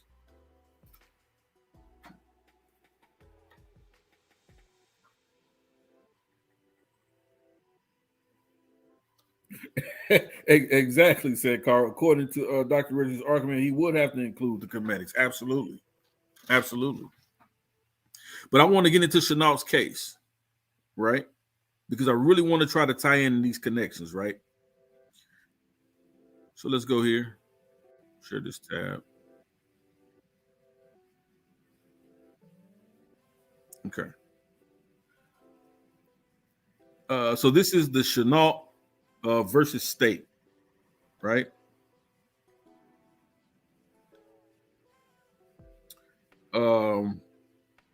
Supreme Court of Georgia, 1975, decided on April 9th, hearing denied. Lewis R. Sladden, all that. Now let's read this, right? Because we're going to see some things where we're going to really start making the connections, right? To Chenault, and as we did earlier, with his father working for the Atomic Energy Commission in Cleveland, in Ohio, which was ran by the former CIA director, James Cone, who was also over the CIA MK Ultra Mind Control program. So now we're less than 1 degrees. We're less than 1 degrees of separation away, so to speak, right? Between the Ultra MK program and Marcus Chenault. We're only 1 degree of separation away from making that connection. Watch this, family. This case is before this court by appeal for mandatory review of the death sentence imposed upon the appellant following his jury by trial. The appellant, Marcus Wayne Chenault, was indicted on July 9, 1974 by a Fulton County grand jury for the murders of Miss Alberta King and Deacon Edwin Boykin for aggravated assault for the shooting of Miss Jimmy Mitchell, for carrying a pistol without a license, and for carrying a concealed weapon, all on June 30, 1974. Following a jury trial which began on September 9, 1974, the jury found that the appellant guilty on all charges on September 12, 1974, and imposed sentences of death on both counts of murder and 10 years in the penitentiary for aggravated assault to run consecutively with the death sentences. The trial judge sentenced the appellant to 1 year in the penitentiary on both misdemeanor pistol counts to run concurrently with all other sentences opposed, right? Factual situation. We're talking about the state's case, Chenault versus the state, right? This is a Supreme Court appeal. It says the state presented evidence. Shalom to you, Marquis the Samaritan. Shalom to you, family. The state presented evidence to establish the following. About 7:30 a.m. Listen, family, I want y'all to listen to this, right? Because we're going to connect this right here, right? That's why I wanted to go into his actual court case documents, right?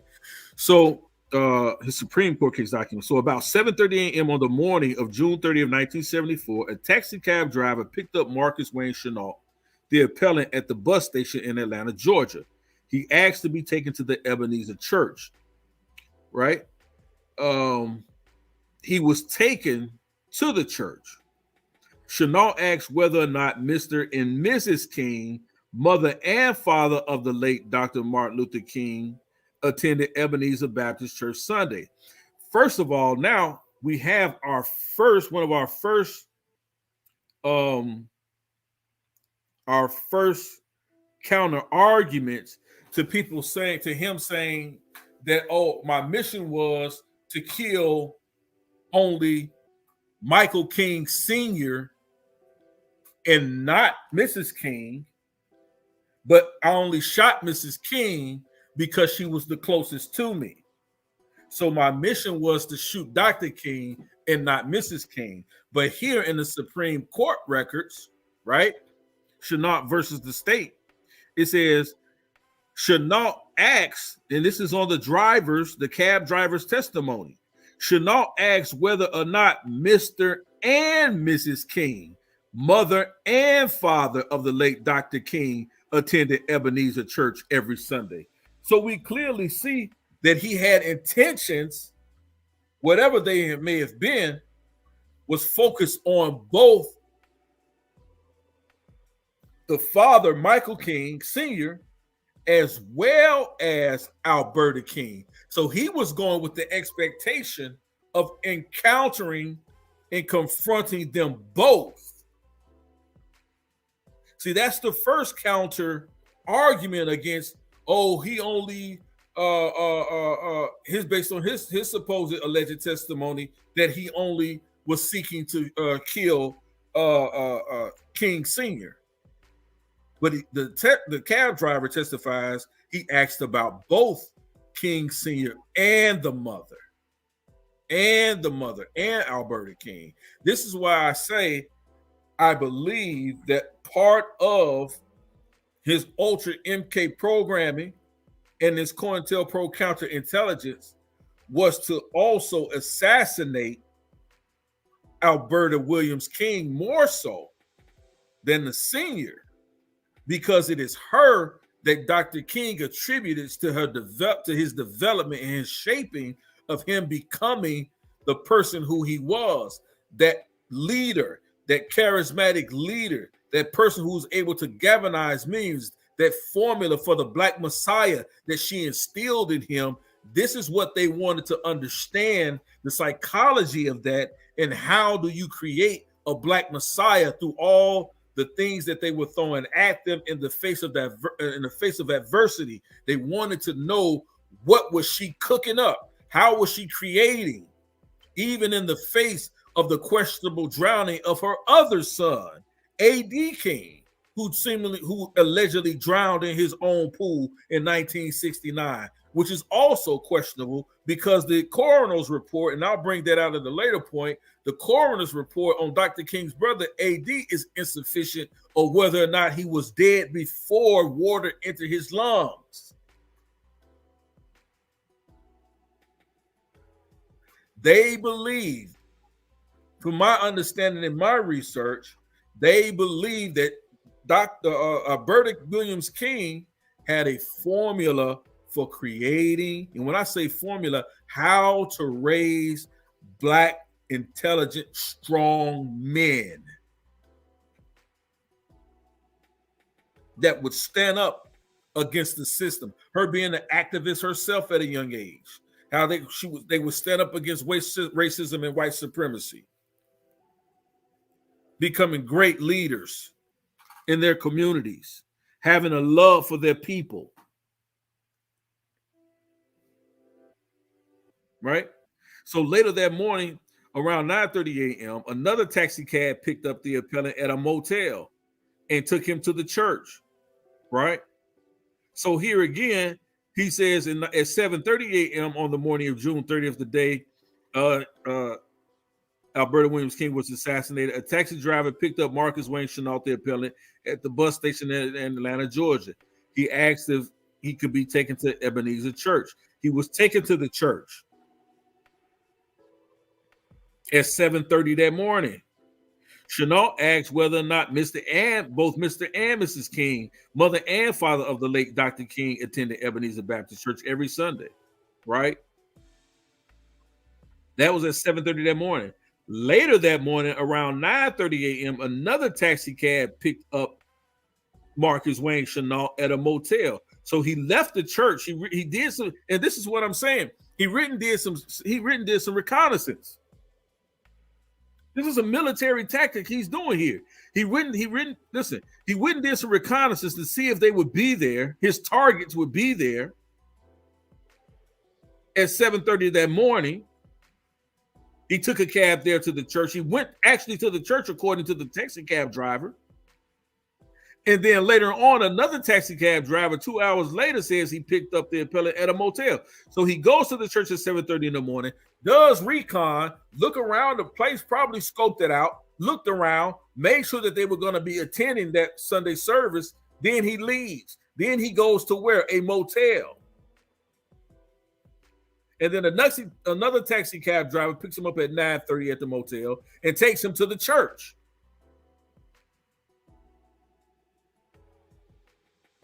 It's a military tactic. Surveilling your targets. He's not military trained.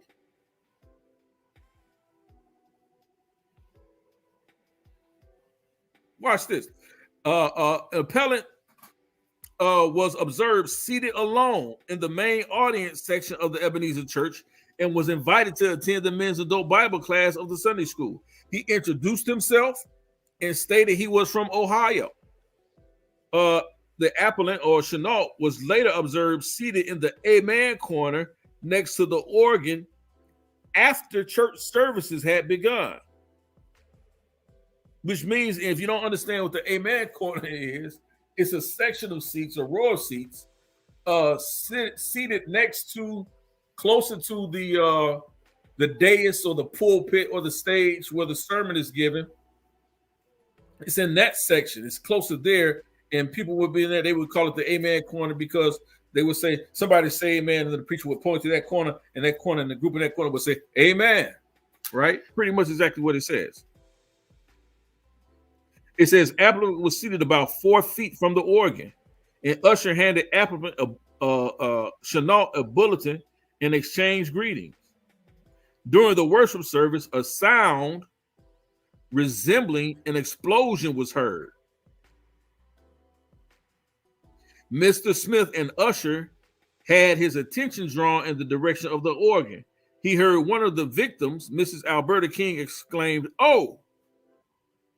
Chenault was observed standing up with the pistol, exclaiming, "I am taking over this." He was close enough to Mrs. King to touch her. He was also firing more shots. Mrs. Jimmy Mitchell was near the appellant when the shooting began, because she was shot as well. She was wounded. Earlier, Chenault had asked whether or not Pastor King was in church, and Ms. Mitchell pointed Reverend King out. He didn't even know what he looked like. A few minutes later, Ms. Mitchell heard the explosion-like noise. She was also shot. Derek Barber King, grandson of Miss Alberta King, was sitting near the grandmother, while the organist, Miss King, was leading the congregation in the singing. The appellant began shooting with 2 pistols. Mr. King observed his grandmother being shot, screaming and bleeding. He saw the appellant shoot his grandmother again after she had fallen on the floor. It was assassination, family. Shot her in the head. She fell to the floor. He came over and shot her again. He observed the appellant shoot Deacon Edward Boykin and randomly shoot into the congregation.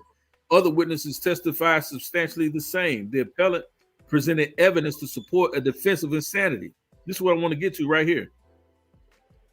It says Chenault and his attorneys, he presented evidence to support a defense of insanity. What was that insanity? And this is what I want to get to right here. It says 2 psychiatrists testified that they diagnosed Chenault as a schizophrenic, paranoid type mental, with a paranoid type mental condition. So remember earlier when I read back that he was, from people around him was saying, from day to day, he could be a Jew, a Hebrew, a Christian, a Muslim, a homosexual. He had these different personalities, these different schizophrenic personalities. So he was just not walking around calling himself a Black Hebrew Israelite every single day. That was not the case, Dr. Reggie. This is what I mean about disinformation. These disinformation cell groups. We have to delve into the facts of this information, right? It says 2 psychiatrists testified. They diagnosed him as a schizophrenic, paranoid type. This right here, family, is important. This diagnosis here, this confirmed diagnosis of schizophrenia, is important. Watch how that all ties in. condition who was suffering from delusions of grandiosity. Psychiatric testimony comprised Chenault's sole defense. Enumerations of error, right?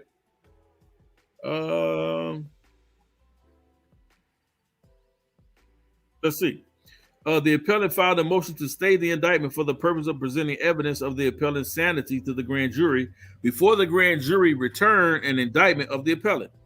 Appellant or Chenault sought psychiatric examination by a competent physician and named the psychiatrist to perform the examination in his proposed order.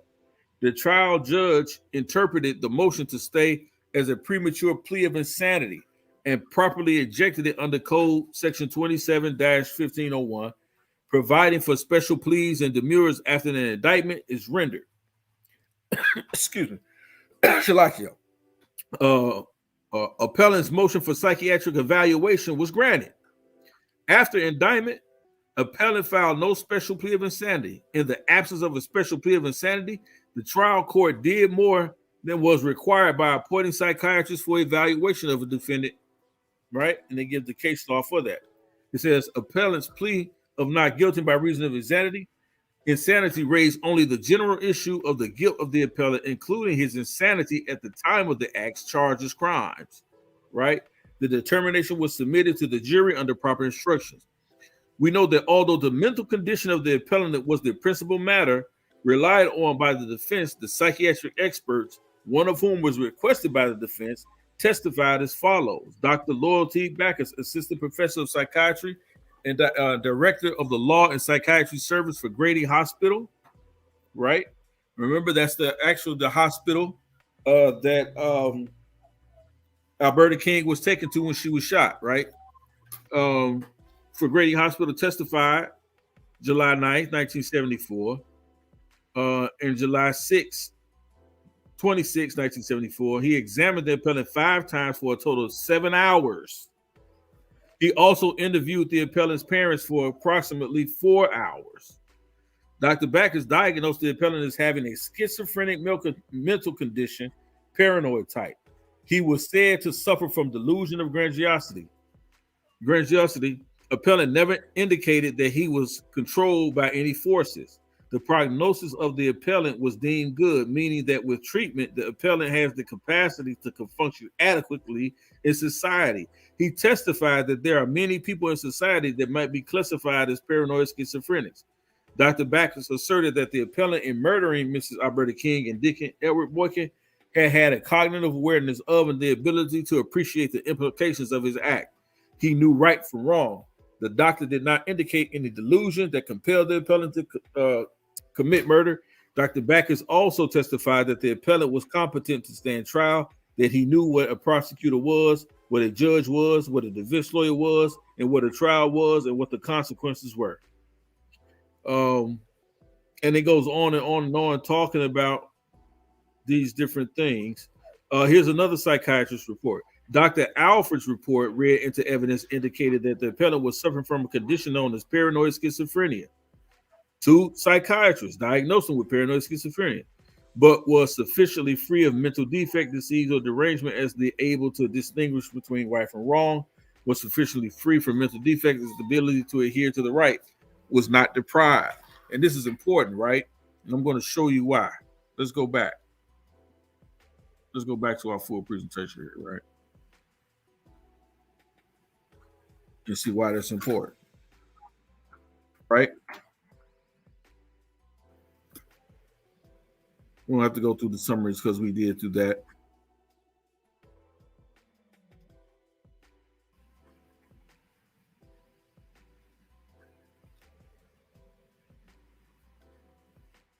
Let's go through this. Let's deal with this right here.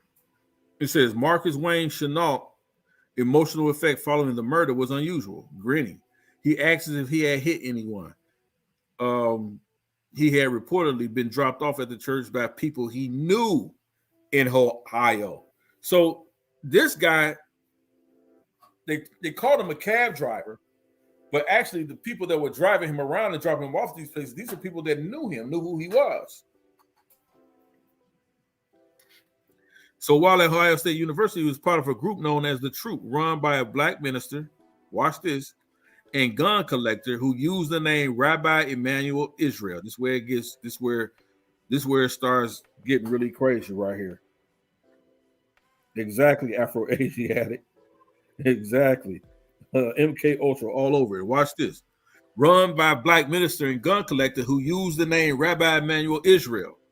This man described in the press as a mentor for Chenault.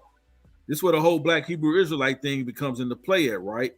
And you're going to see that this guy here, Rabbi Emmanuel Israel, this guy never existed.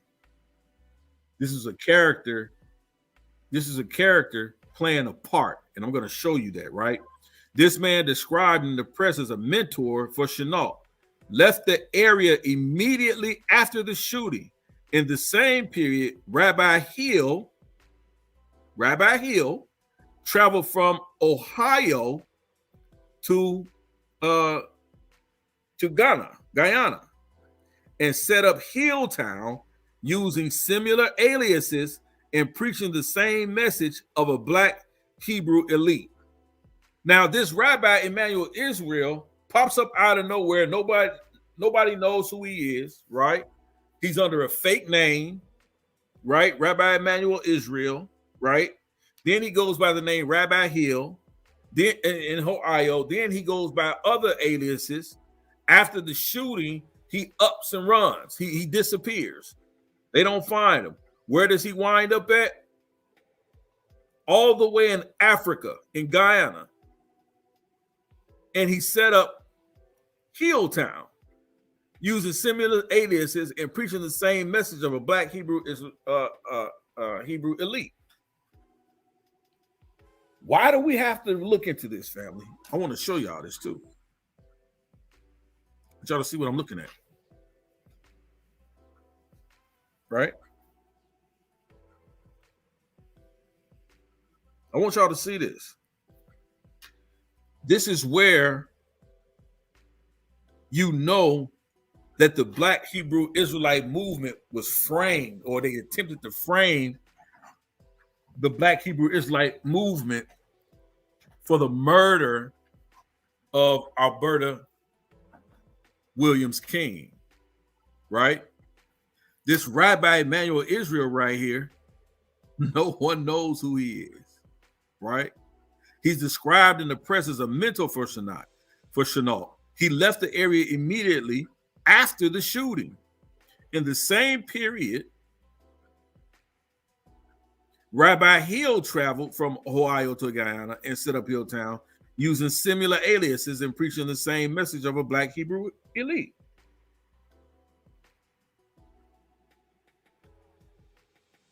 Something fishy going on here, family.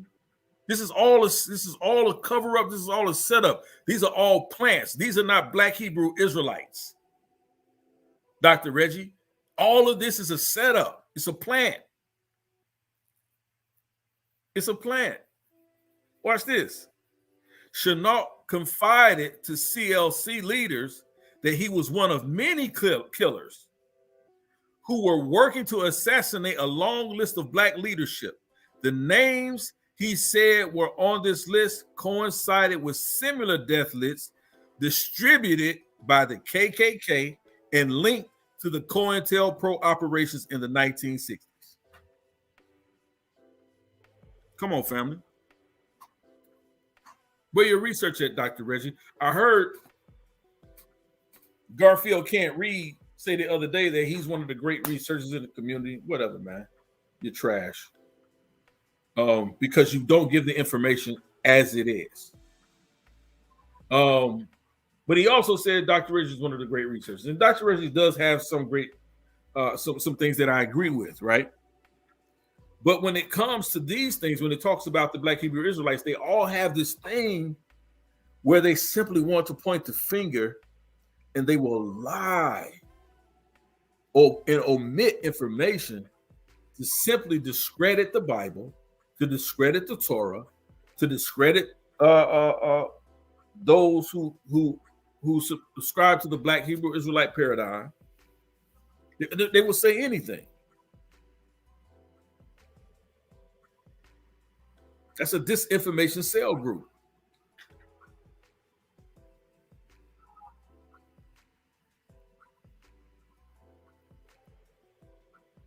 All right. This is what they do all the time.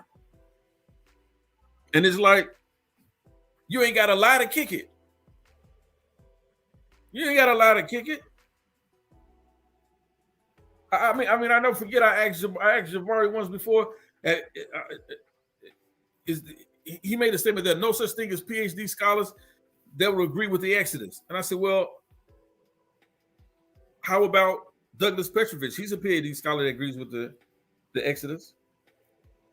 I said, are you familiar with him? And he says, yes.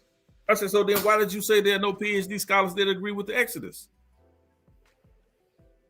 I said, do you accept him as a PhD scholar? He just put his head down, shook his head. No. Like, come on, bro. You ain't got a lot to kick it. These guys are bent on disinformation, man. And it's out of control. It really is. It's out of control. But let me continue.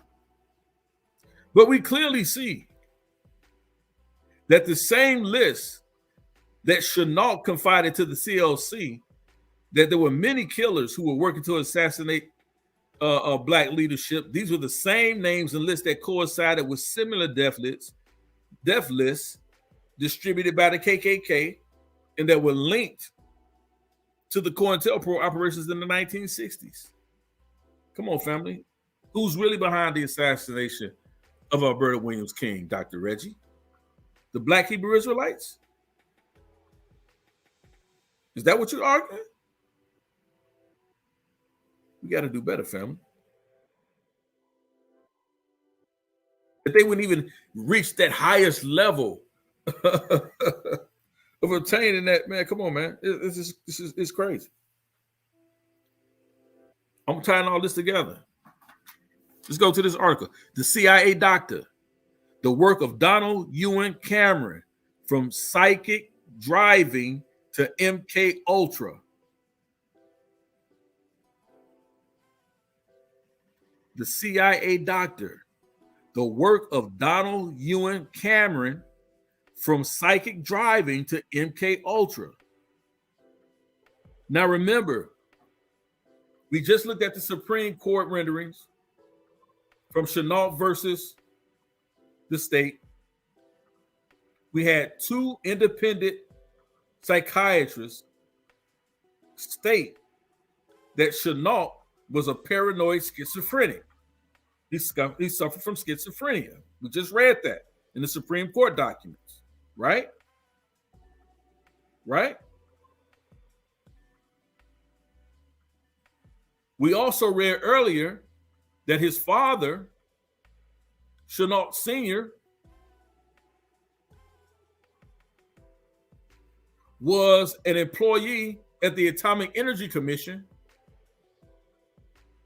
in Ohio, which was ran by former CIA Director James Cone, C-O-N-E, who was also over the MK Ultra program. So now, again, you have less than 1 degree of separation from Marcus Chenault, who assassinated and murdered Alberta William King,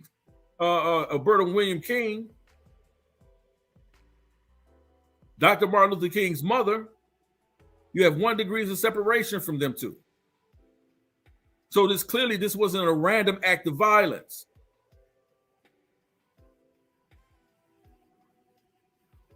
This was a CIA Ultra MK COINTELPRO assassination. Why? Because again, she had a formula on how to raise black men to be black messiahs. From the questionable death of her son A.D. King, Martin Luther King Jr.'s Dr. Martin Luther King Jr.'s brother, who died and drowned allegedly in his own swimming pool at his own home. in which the coroner's report was inconclusive on his drowning. There's a possibility that he was dead well before water entered into his lungs.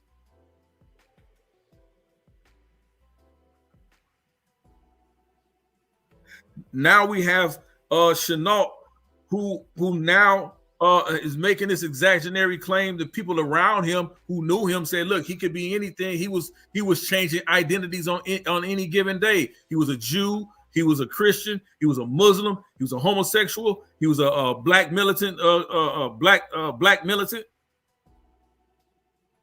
a homosexual.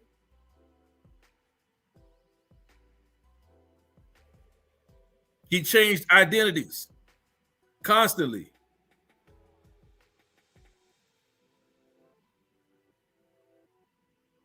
So this behavior was prominent among the people that knew him every single day of his life and who were around him. And then we get to the Supreme Court after his after his appeal to have his death sentence reduced to a life sentence. We clearly see that now two independent psychiatrists diagnose him as a paranoid schizophrenic. He's suffering from schizophrenia, right?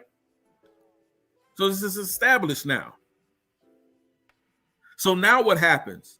We get to the CIA director, and we get into the bones of the work of Donald Ewan Cameron, from psychic driving to the MK Ultra program. Let's talk about it. Remember that those things I just talked about are important, right? That diagnosis of schizophrenia is important. Watch this, family.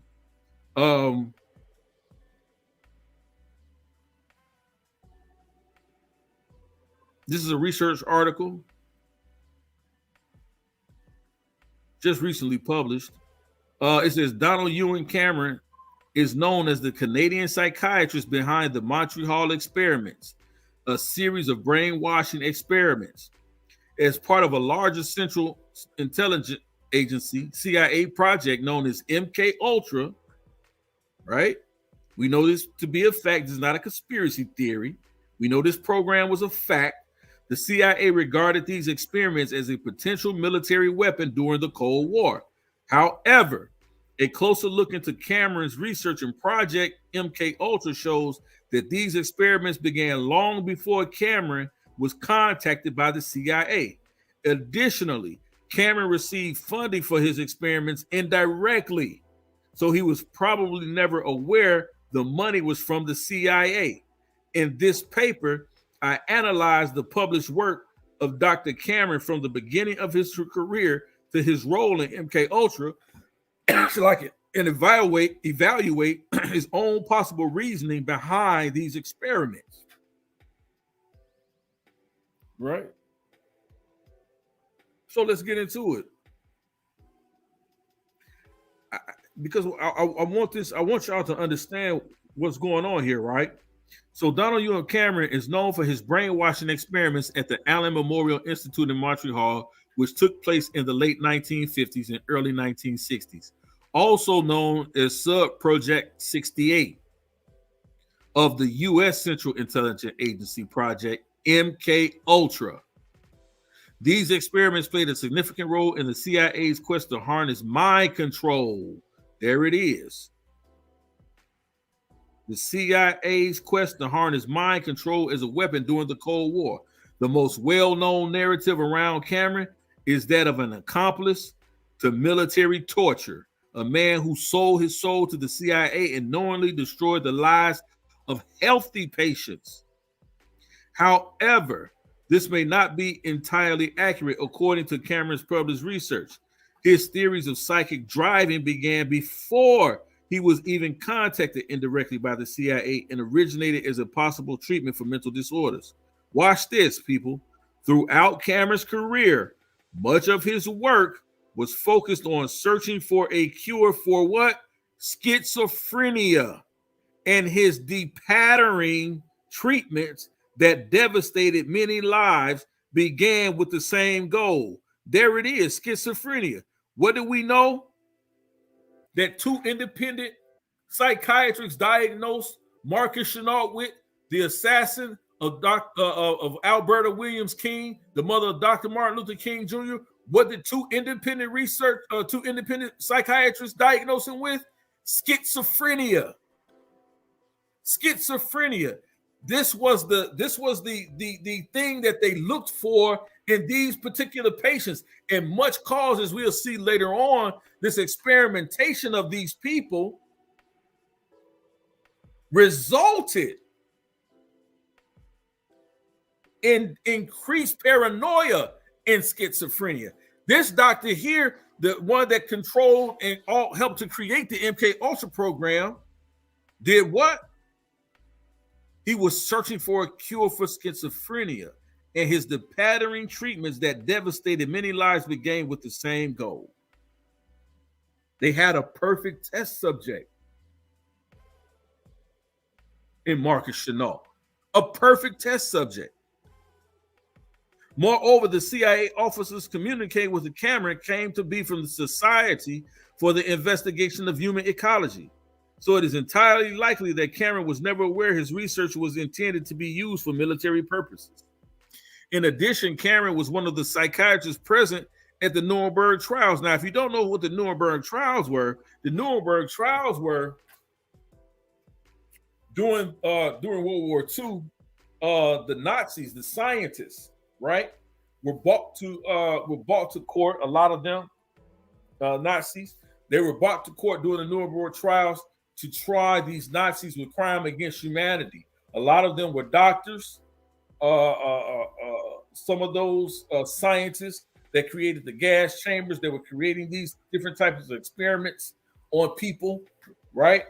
They were tried at the Nuremberg trials for their crimes against humanity. He was a part of that to evaluate the mental capacity of the accused. These trials served as a lesson to the world on the importance of ethical research practices. Like most people, Cameron concluded that the experiments were horrific. Thus, we are left with the question, how did Cameron become the mind behind such heinous experiments? In this paper, I shall give an overview of Cameron's purpose research, right?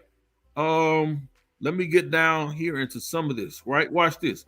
Donald Ewan Cameron was born in Scotland, studied at the University of Glasgow, and lived in many different locations, including Maryland,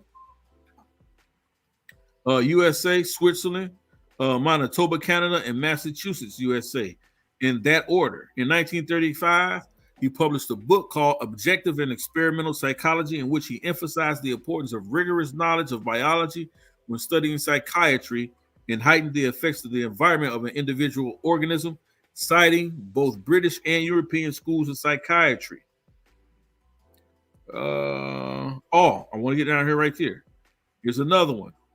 He worked as a researcher in Albany, New York for many years until the renowned neurosurgeon Dr. Wilder Penfield invited him to work at McGill University in Montreal, Canada. That's a very important place, family. In 1934, Cameron set up his research laboratory known as the Allen Memorial Institute in Ravenscrag, the mansion that formerly belonged to Sir Hugh Allen. Now, just a little tidbit here.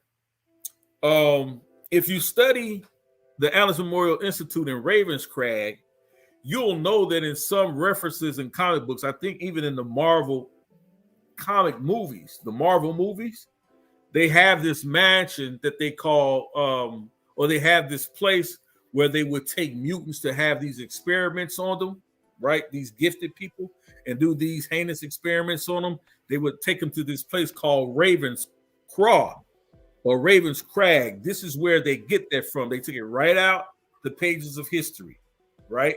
And put it right into their fiction. So this is where they actually got that from, right? So moving on, it says, Dr. Cameron always believed in a strict scientific method. In his published work, he always stated his research question, clearly outlined the materials and methods, and explained the results. His earlier work in the 1930s covered various topics in psychiatry, including epilepsy, depression, anxiety, emotion, and psychotropic drugs, but he took a particular interest in schizophrenia. Cameron examined many potential treatments for schizophrenia, as well as the psychological differences between people with and without schizophrenia.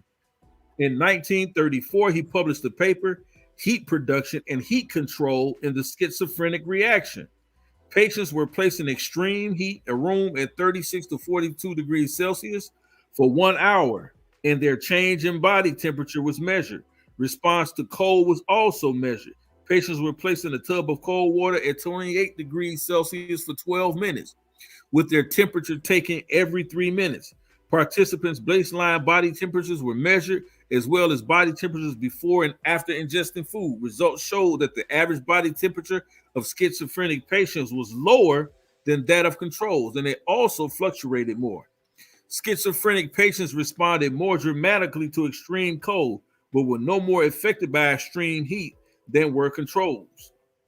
So clearly, you see here that a lot of Dr. Ewan Cameron's work was done on dealing with those people suffering or diagnosed with schizophrenia during the development of his MK Ultra mind control program, as we clearly see by two independent psychiatrists that Marcus Chenault, the assassinator of Alberta King, was a diagnosed paranoid schizophrenic.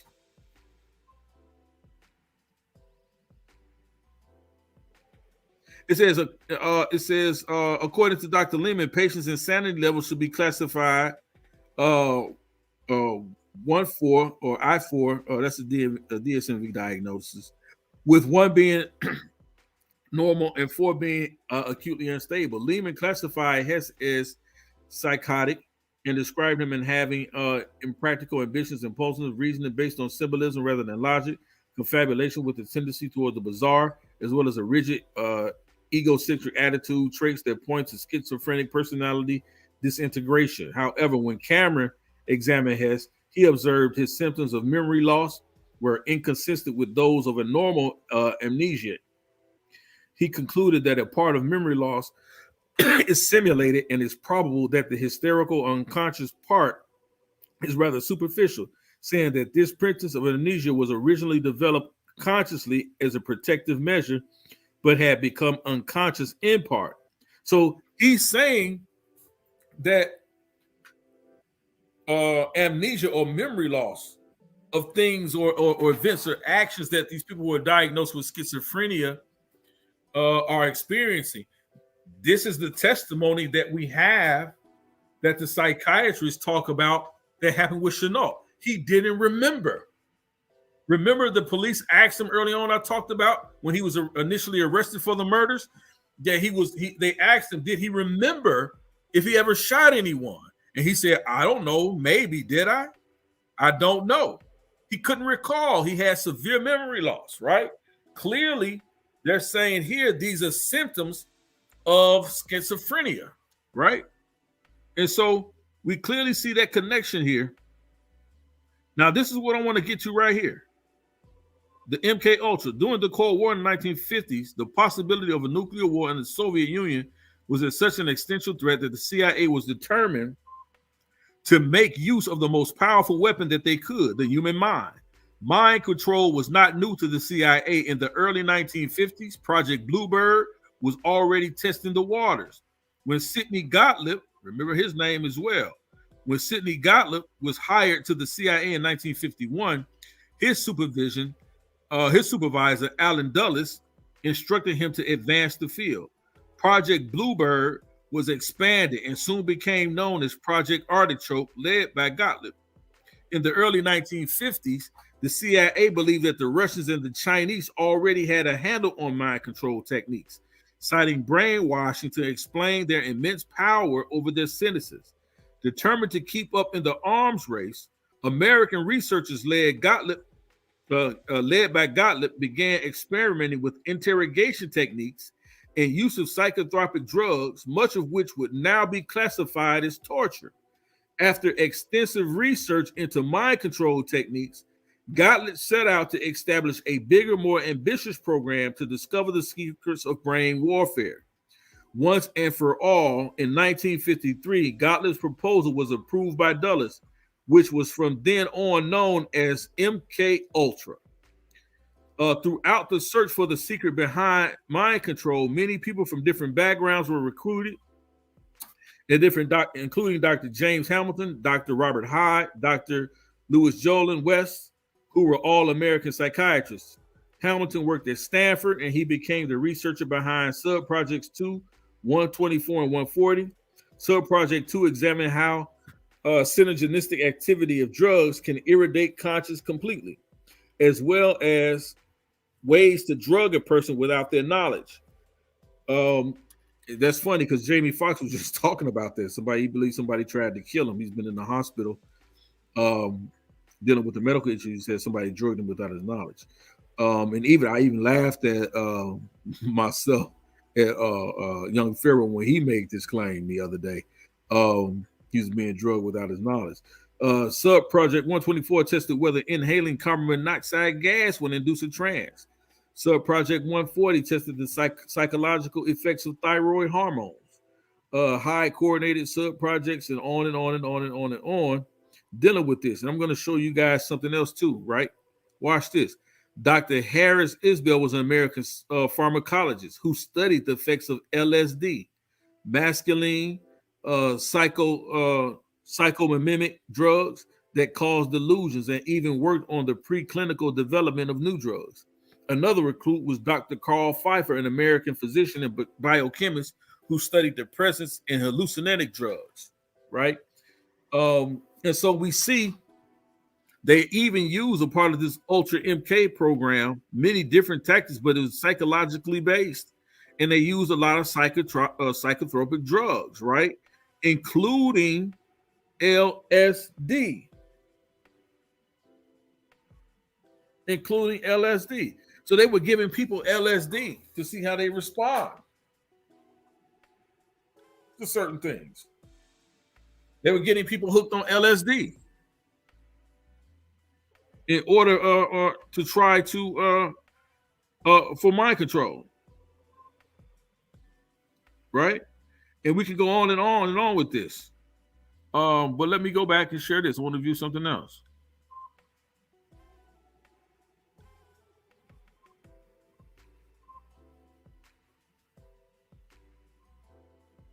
I'm gonna share something else.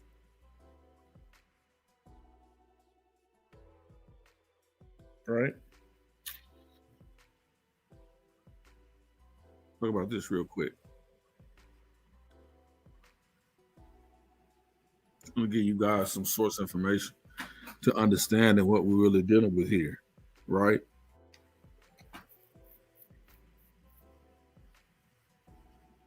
This is the no friend zone.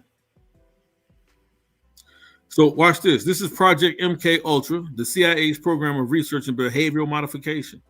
There was a joint hearing before the Select Committee on Intelligence and the Subcommittee on Health and Scientific Research, Committee on Human Resources, United States Senate, 95th Congress, first session.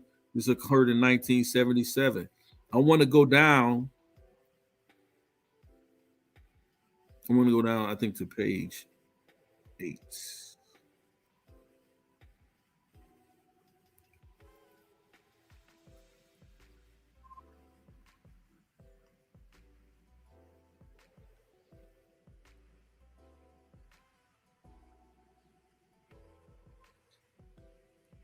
Go down to page 8, I think.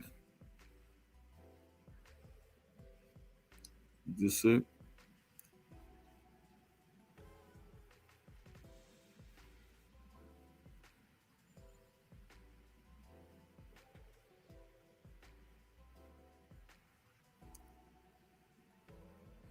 Here it is. And this is what I wanted to read. This is a prepared statement. A prepared statement of Admiral Stansfield Turner, Director of the Central Intelligence Agency. Mr. Chairman, in my letter to you on July 15, 1977, I reported our recent discovery of 7 boxes of documents. And this is how they found out publicly about the Project MK Ultra, a closely held CIA project conducted in 1953, but at this time They're doing this to save face, right? They're doing this to save face.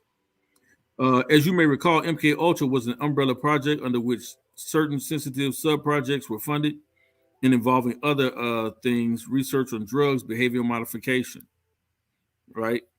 And so even when and this is even takes us back to the influx of infiltration of cocaine into the black communities during the 80s. Some say they used it to raise funds and raise money for I believe fighting over in Grenada. But we clearly see similar actions here, right? It says Dr. Frank Olson was publicized. Dr. Olson, a civilian employee of the Army at Fort Detrick, leaped to his death from a hotel room window in New York City about a week after having unwittingly consumed LSD administered to him as an experiment at a meeting of LSD researchers called by the CIA. Most of what was known about the agency's involvement with behavioral drugs during the investigation in 1975 was contained in a report on Project MK Ultra, prepared by the Inspector General's Office in 1963. As a result of that report's recommendations, unwitting testing of drugs in U.S. citizens was subsequently discontinued. The MK Ultra related report was made available to the Church Committee investigators and to staff of Senator Kennedy's subcommittee on health. Until the recent discovery, it was believed that all of the MK Ultra files dealing with behavior modification had been destroyed in 1973 on the orders of then retiring Chief Office of the Technical Service with the authorization of the DCI. Has been previously reported almost all of the people who had any connection with aspects of the project which interested Senate investigators in 1975 were no longer with the agency at that time. Thus, there was little detailed knowledge of MK Ultra sub-projects available to CIA during the Church Committee investigations. This lack of availability is more and more. So we clearly see that they were using drugs, LSD. Shalom. Peace to you, Principal YAHAWAH. Shout out to you, KLT. They were using psychedelic drugs, LSD. They admit to this. So we know this MK Ultra mind control project was real. This is the no friend zone. No pseudoscience over here. And we're showing the connections between the CIA and the MK Ultra program. The 1 degrees of separation to Chenault, the assassination, because we know, just to recap, Chenault's father worked at the Atomic Energy Commission in Ohio, which was under the direction of former CIA director James Cone, who was also spearheaded the MK Ultra mind control program. We only got 1 degree of separation from these guys. We also see that Dr. Cameron, right, one of the founding and leading scientists behind MK Ultra, right, his specific study was dealing with the psychology and the psychiatric paranoid schizophrenia, the schizophrenics. We also know that during his Supreme Court trial, Chenault had 2 independent psychiatrists who diagnosed him with paranoid schizophrenia, the perfect test subject for the MK Ultra program. Less than 1 degree of separation, family. We already showed the discrepancies in his testimony. We know that he went to the church on June 30th, 1974, to do some counterintelligence, some intelligence, to scope out the land, reconnaissance, I should say.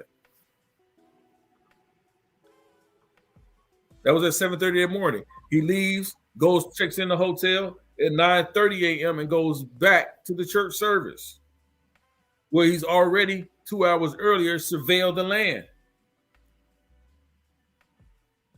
Then he says, after he shoots and kills Boykin and kills Alberta King, that his intentions, quote unquote, allegedly, that his intentions was only to strike at and kill Michael King Sr., the father of Dr. Martin Luther King. But in the Supreme Court documents, it comes out that he testifies that he went there to the church looking for both of them, the mother of King and the father of King. So clearly, I have no doubt in my mind that she was on that list to be assassinated. She was on that list. And as to prevent, and why was she on that list? As to prevent from passing on the knowledge and wisdom, understanding, and encouraging young women of the day and time of how to raise more Black messiahs.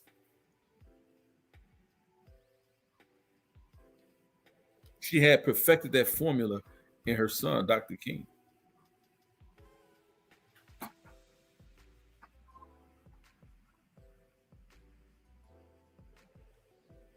Was it the Iran-Contra Nicaragua with Oliver North? I said Grenada, right? Grenada was the weapons Iran-Contra scandal.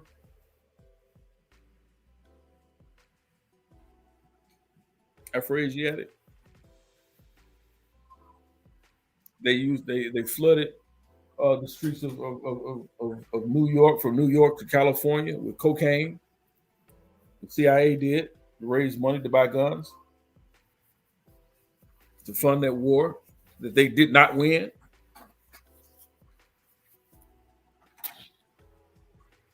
Right? I want to get into some more of this.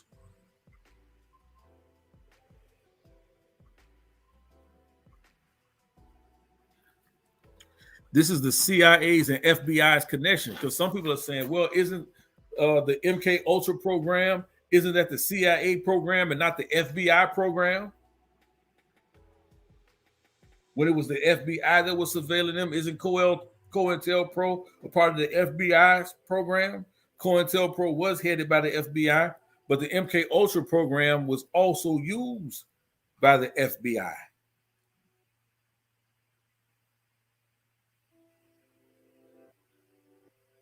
The CIA and FBI's connection to Project MK Ultra and their use of LSD in the mind control program.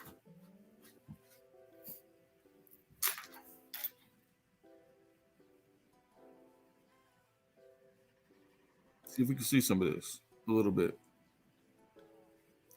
It says MK Ultra CIA's Project FBI files. MK Ultra CIA's Project FBI files. FBI files on Sidney Gottlieb. Remember, we just read about him, one of the founders of the MK program, right? The FBI had a file on them. George Hunt White and Dr. Frank Olson. We just read about them. Persons related to the CIA's Project MK Ultra. In the 1950s and 60s, the CIA engaged in extensive programs of human experimentation using drugs and other psychological means in search of techniques to control human behavior for counterintelligence and covert action purposes. We know they were attempting to prevent the rise of a Black Messiah. We know that we're attempting to go after Dr. King, Malcolm X, Elijah Muhammad, peace be upon him. They were going after Angela Davis, Assata Shakur. They were targeting these people.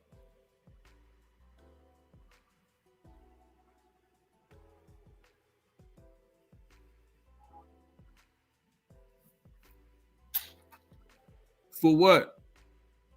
For termination, extermination. Right?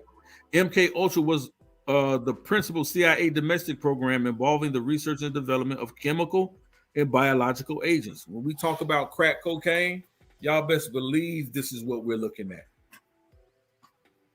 Best believe this is what we're looking at.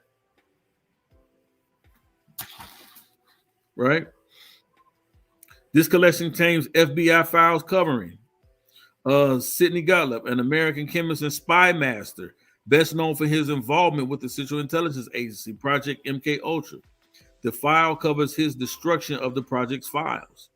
George Hunter White. White ran a safe house in New York City, which people would be lured off the street and then given LSD so they could be watched and filmed from an adjoining apartment through a one-way mirror.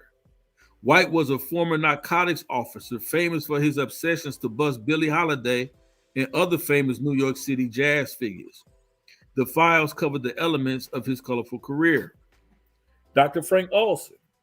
A tragic result of the testing of LSD by the CIA was the death of Dr. Frank Olson, a civilian employee of the Army who died on November 27, 1953.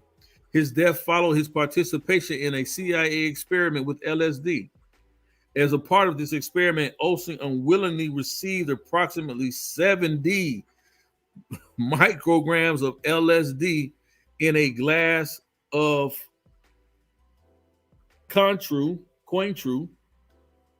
I gotta admit, I have no idea what that is. Does anybody know what Cointreau is? I have no idea what that is. He drank on November 19, 1953.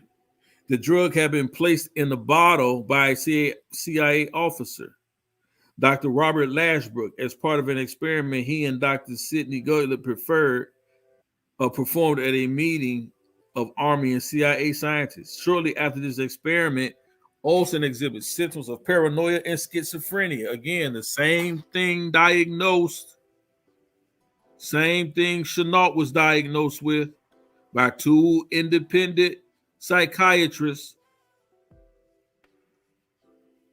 This is the tale. This is the result of the MK Ultra program, paranoia and schizophrenia. Accompanied by Dr. Lashbrook, Olson sought psychiatric assistance in New York City from a physician, Dr. Harold Aberson, whose research on LSD had been funded indirectly by the CIA. While in New York for treatment, Olson fell to his death from a 10-story window in the Statler Hotel. He jumped. He jumped. He jumped. So again, when we listen to these disinformation cell groups out here, especially over on the HOK and other platforms, Dr. Reggie, when you talk about Black Hebrew Israelites have to answer for the death of Alberta Williams King because apparently Chenault claimed to be an Hebrew Israelite, again, your information is to a point where it's questionable, because you have to go into the fact of the information and the documents that are available, which was easy to find if you really wanted to put out true information.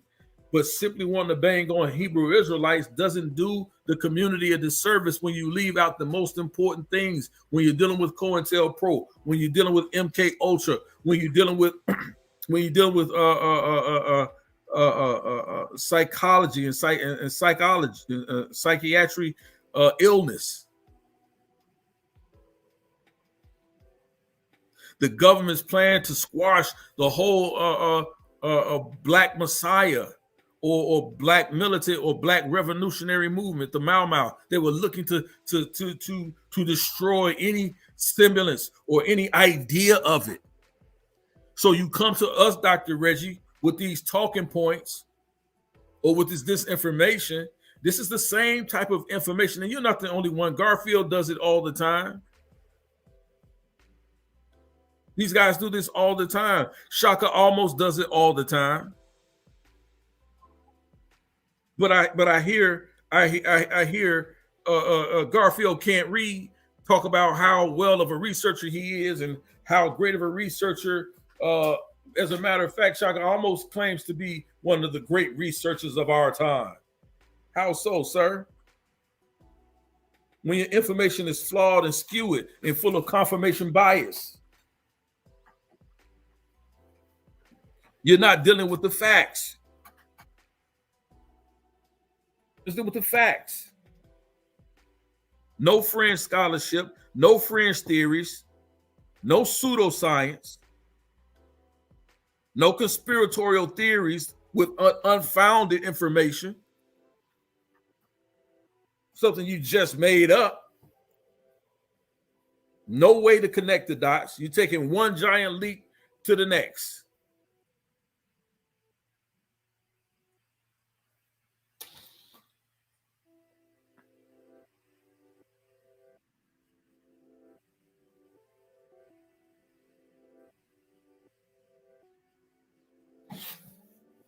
Let's continue. We're getting to the end of this. I'm closing it down.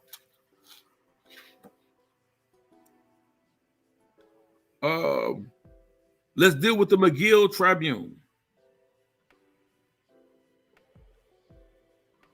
Right? And this deals with the McGill Tribune.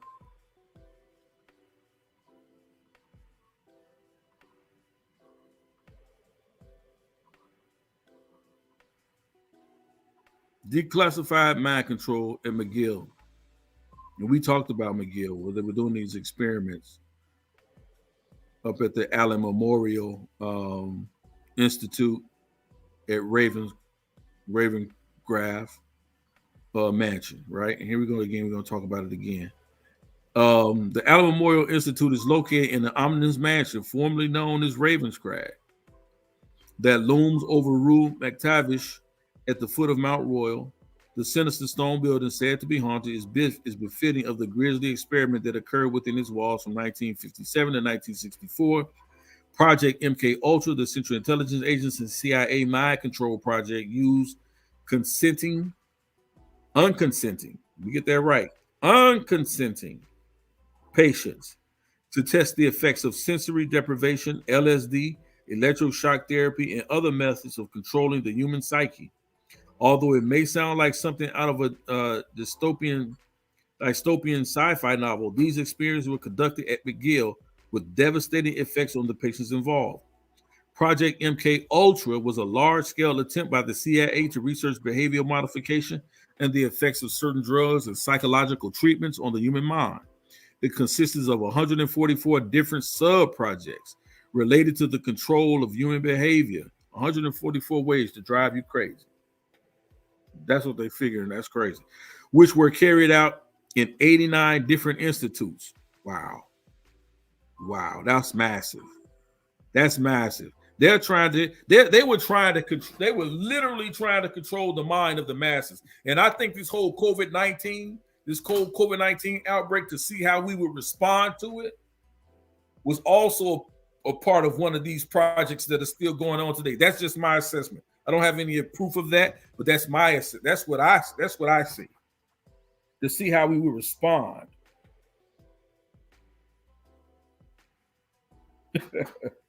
I hear you, Lance. Lance, I did come across some information where I did agree with you, man, on some things. That's why I wanted you to hit me up, man, so we could talk about it when you get a chance.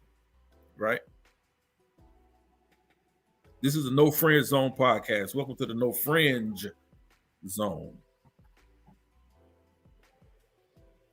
Right?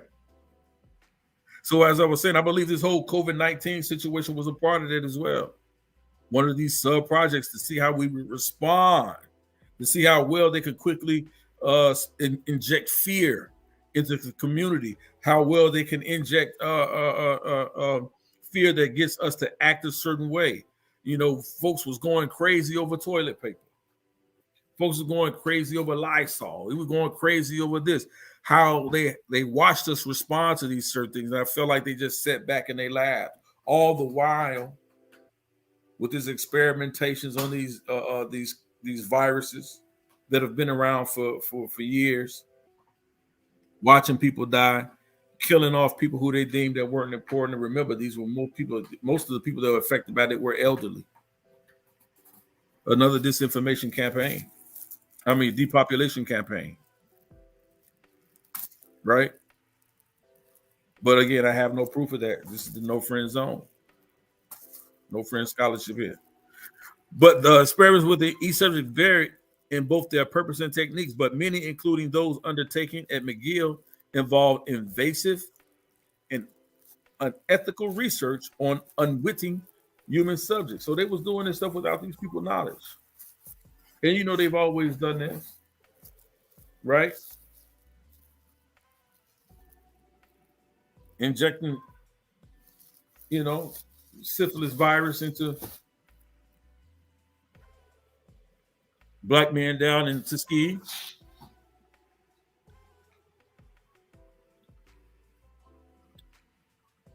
They've been doing this since they came to this country. You can go all the way back to the Pilgrims, passing out infected smallpox blankets. That stuff is true in fact. Biological and chemical warfare. They've been practicing this since they came to this country.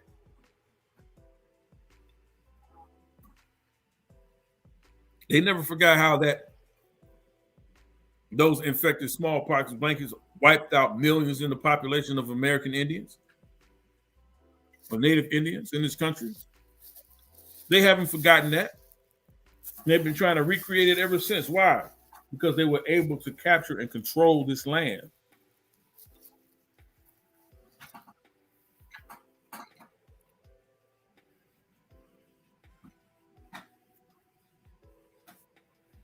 Let's continue. The events of the Project MK Ultra, Shalaki, are cloaked in mystery. Is almost all of the records of the project were destroyed in 1973 by Richard Helms, the director of the CIA at the time. We go down here. Media outlets in the 1960s and 70s jumped on the story when it was revealed, sensationalizing the facts. This, combined with the few records that are still in existence, make the truth surrounding MK Ultra murky. Despite the shrouded nature of the project and the hazy details around it, it is certain that unethical experiments were performed at many institutions, including McGill University. Here's a picture, man. This Ravens Crag, man. Don't that look like those scary places they be showing, man, in these movies?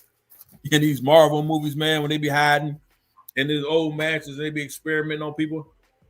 That's where they got this from. With art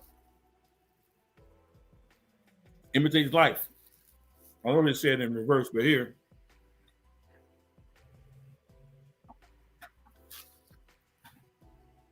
Look just like that. Look at it.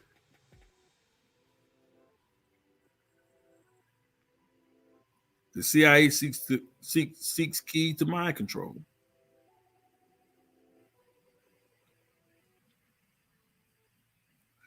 Listen to what they say. We have become pretty well convinced after the experiences of the brainwashing problems coming out of China that it was the techniques of the interrogators that were causing the individuals to make confessions, says John Gittinger, a CIA psychologist, in a testimony from a 1977 Joint Senate hearing. The CIA was initially interested in discovering a truth serum. At the time, many believed in the possibility of a drug to use in interrogations that would eliminate all inhibitions and prompt subjects to speak without reticence. The CIA first experimented with the use of LSD with little luck, and later delved into different types of psychotherapy and hypnosis in the hopes of discovering the secret of mind control.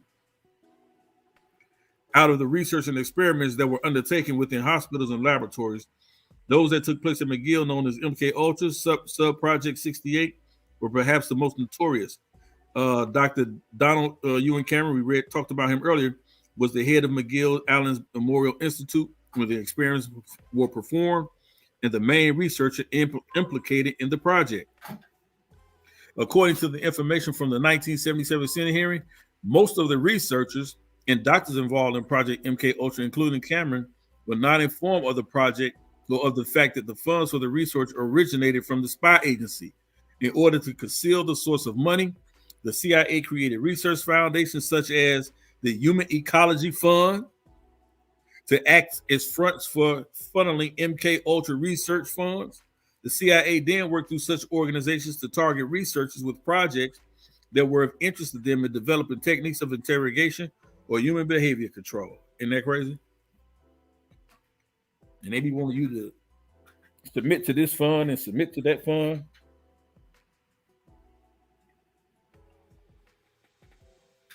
Right?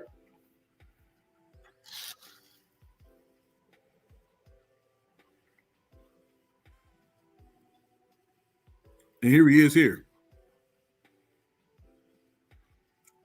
And again, Cameron's research was focused on discovering the root causes of mental illness and finding ways to cure them. He believed that manifestation of mental illness, specifically schizophrenia, was the result of repeated patterns of socially unhealthy behavior in patients, and concluded that it could be cured by depatterning these unsound habits. The depatterning was meant to break down the patient's personality completely in order to rebuild it from scratch. Wow. There he is. There he is, the mastermind, the doctor behind the MK Ultra project.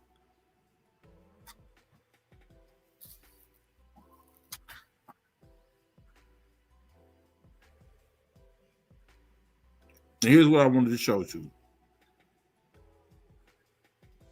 According to the Canadian government, approximately 80 patients at the Allen Memorial Institute underwent depatterning. The treatment involved putting patients into a prolonged period of sleep for several days through the administration of barbiturates, drugs that depress the central nervous system, and LSD.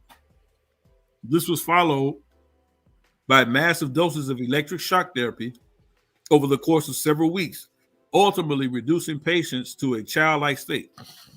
Isn't that exactly how people who were familiar with Chenault, the murderer, the assassin of Alberta King, isn't they how they described him? Is having like this childlike appearance. Even when the police arrested him, they talked about the childlike behavior that he had. Look at any picture, any photograph that you see out here of him. You see that sort of that childlike look on the face of this grown man, right? 23 years old, but he has like this childlike essence or behavior pattern to him, right? This childlike state, right? Again, the method consisted essentially of administration of 2 to 4 electroshocks daily. That's crazy. To the point where the patient developed acute confusion, disorientation, and interference with learned habits of eating and bladder and bowel control. Cameron wrote in an article published in the journal Comprehensive Psychiatry in 1962, the patient might also show loss of a second language or all knowledge of his marital status. Jeez. Once patients' brains were depatterned, Cameron believed that they could be retaught proper forms of interaction and behavior. This practice, which Cameron dubs psychic driving, involves subjecting patients to repeated audio recordings in order to reinforce positive messages within their minds. Now, what was stopping them from having him listen to things about hating Christians and about killing and murdering people? If their intentions was to break him down, and they were successfully in breaking people down where they can rebuild them back up.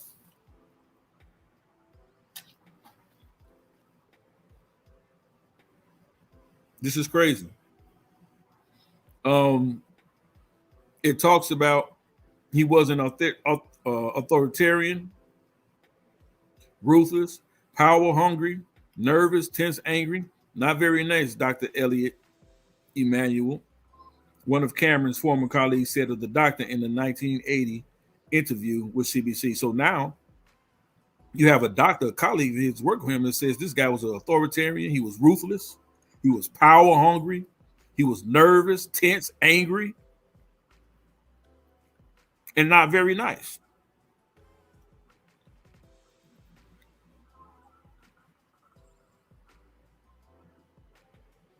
These guys are sadistic, man.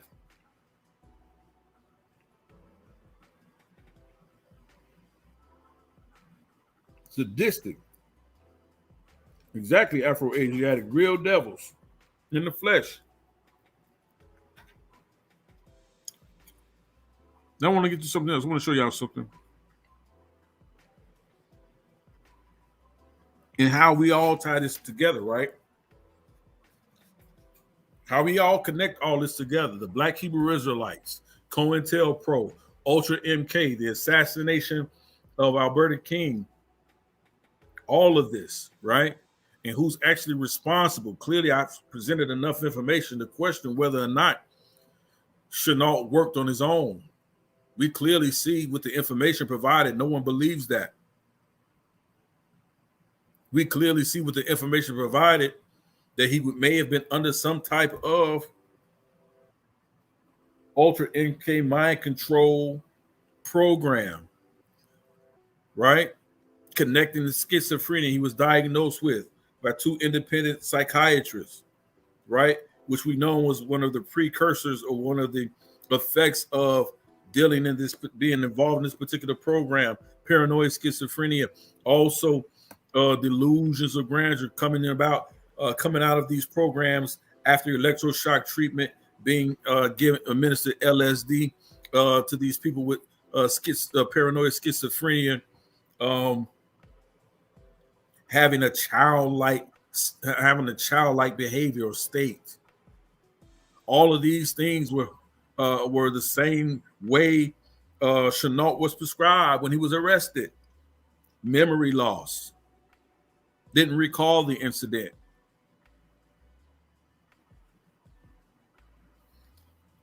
Right? Now let's get into this. This is very interesting, family. We at the 3:15 mark and we get ready to shut this thing down. Like, share, and subscribe, man. Now watch this.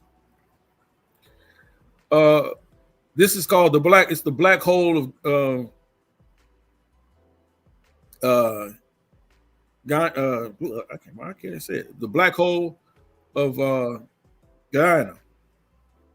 The untold story of the Jonestown massacre, right? By John Judge, 1985. But what I want to go down to is right here.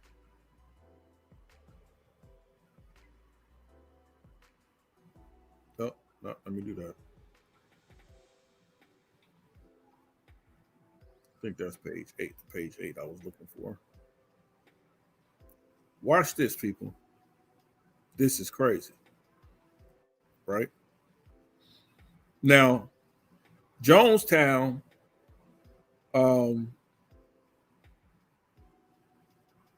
is where Jim Jones took his followers over into Africa and they committed the mass suicide. Watch this. Watch this, what I want to show y'all.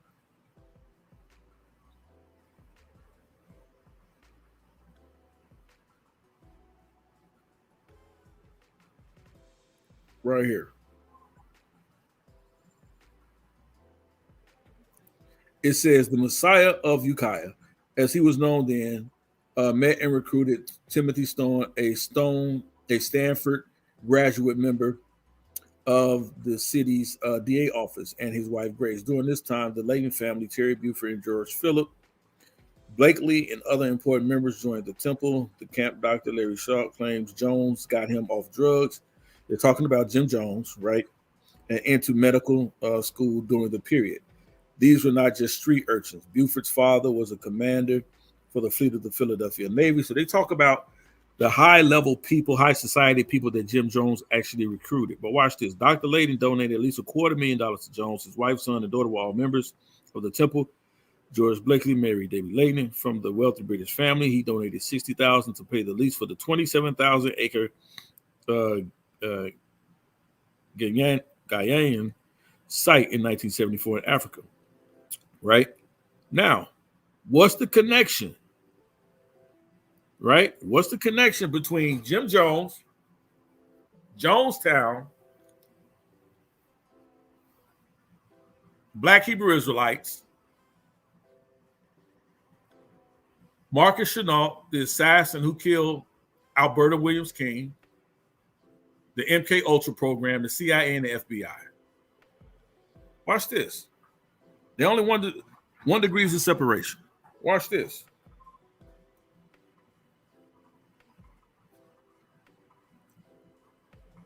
I want to read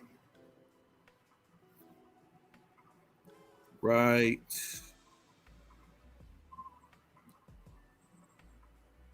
Let me get to it right in here. Let me see. All this is dealing with Jim Jones. Because I mentioned it earlier where we talked about, here we are, when we talked about the fake rabbi, right? Remember I told you that this fake rabbi that was connected to Chenault as being his mentor in this Black Hebrew Israelite camp in Ohio, this fake mentor. Watch this. Watch this. Watch this. Watch this. Watch this.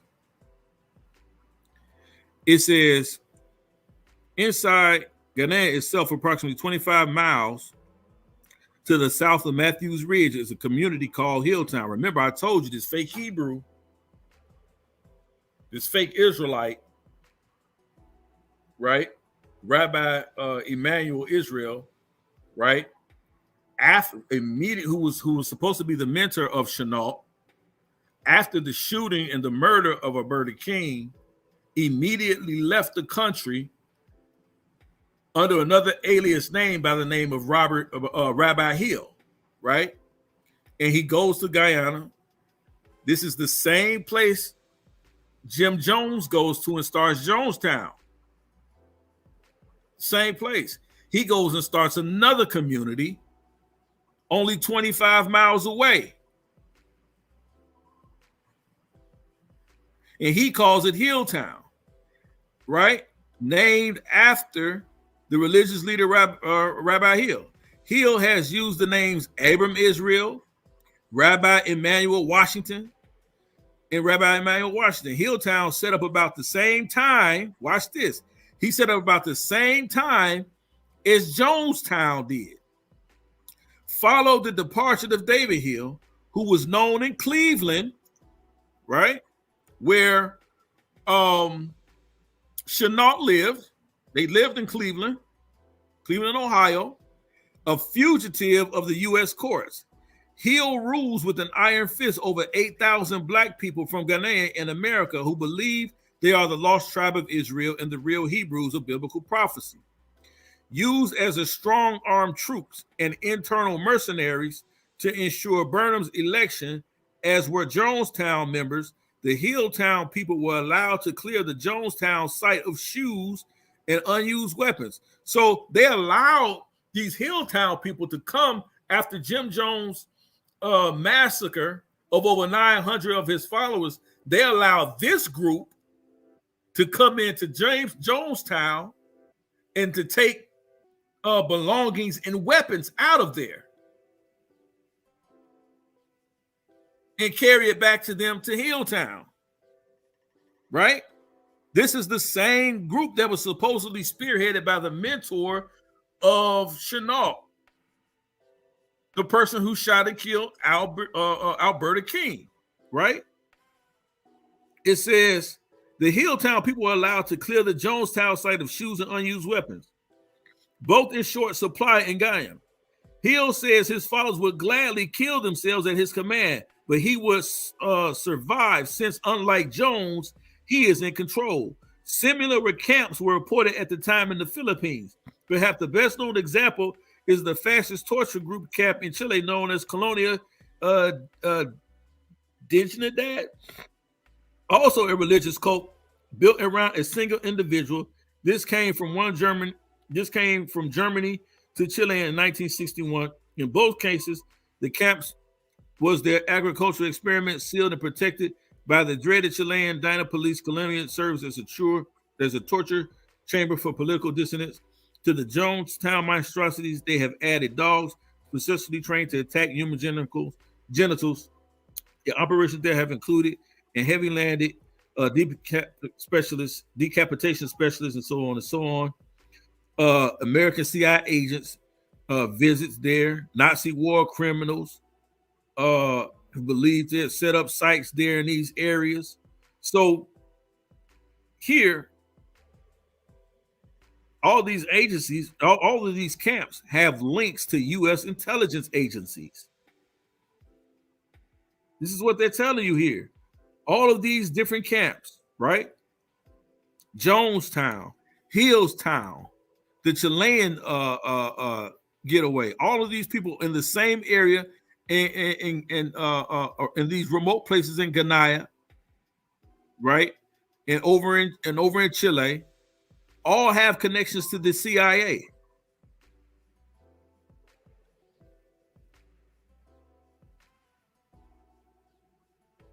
The American intelligence agents have a sordid history of cooperative relationship with Nazi war criminals and international fascism.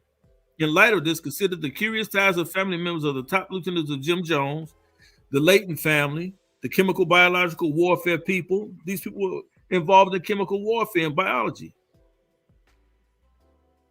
right? Just as we saw the connection with Chenault's father.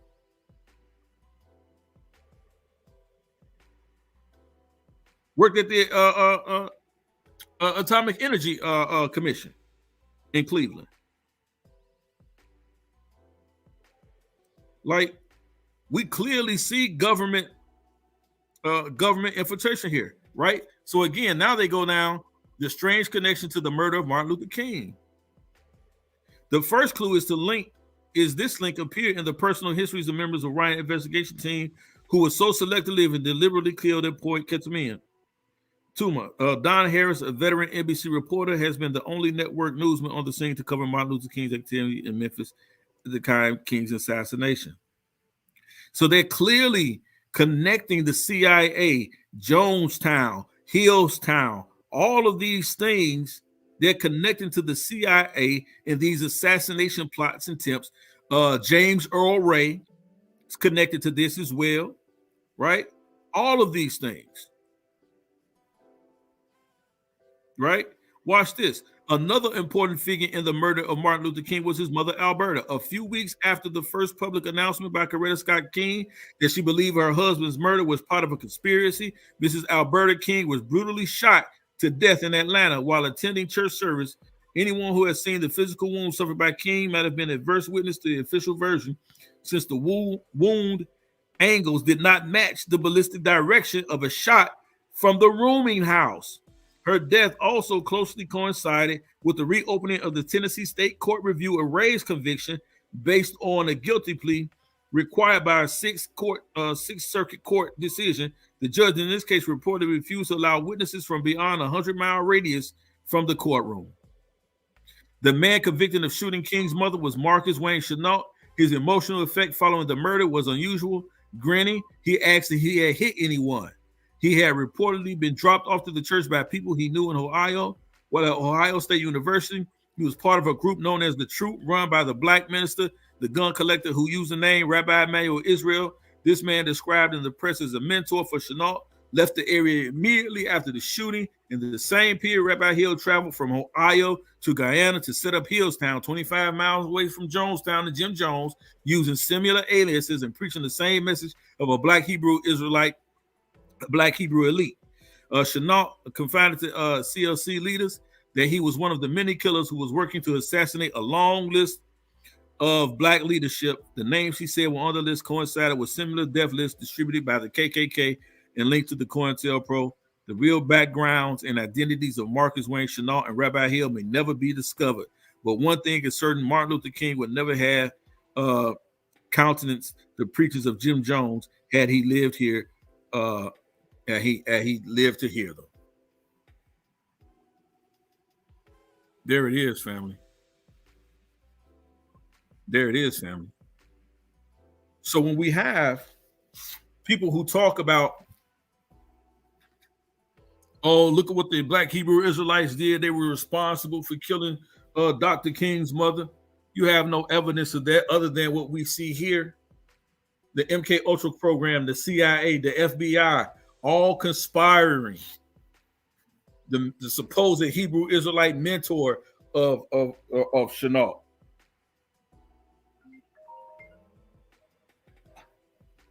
Right?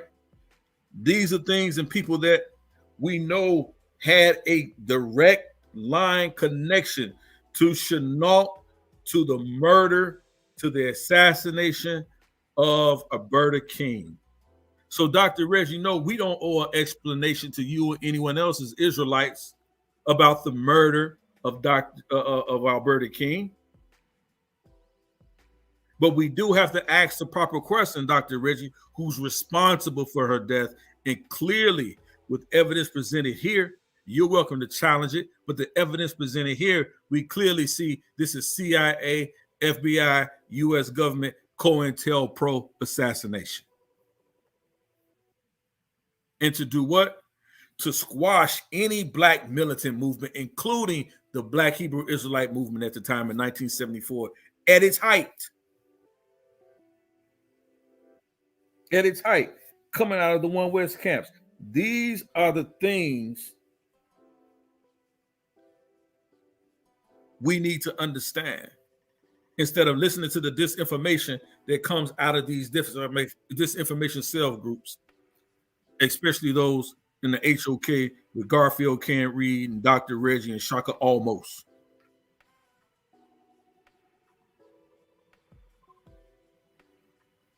But that's it for today, people. Please like, share, subscribe. I hope you enjoyed the presentation. Please share it. Please talk about it. Right? Peace and blessings to y'all, family. Peace to you, Dr. Rob. Peace to you, Sister Free Spirit.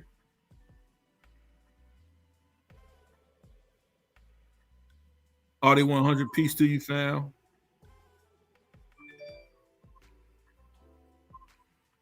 Peace to you, family. Shout out to FOP, man. I appreciate y'all, man. I appreciate y'all, man, 100%. I appreciate y'all, 100%.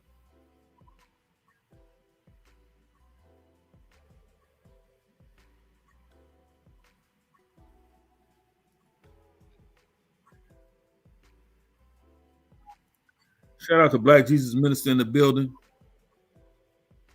I appreciate you, man. Shout out to Black Jesus Minister.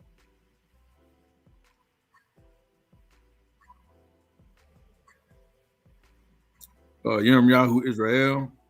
Peace to you, Art. Indigenous Black man as always. Yahoo, shalom to you, family. Daniel, glad to have you in the building today. Afro-Asiatic as always. Peace to you, family. Sakara Patrice Bishop, peace to you, family. Peace and blessings.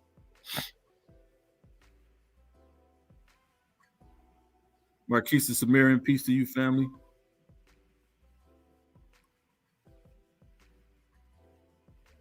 Shout out to you, KOT, Prince of YAHAWAH. Shout out to you, fam. Thanks for being in the building. My man Lance Cinco in the building today, man. Peace to you, family.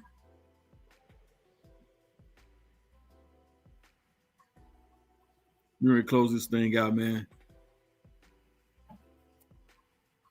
Hope y'all enjoyed the presentation, man.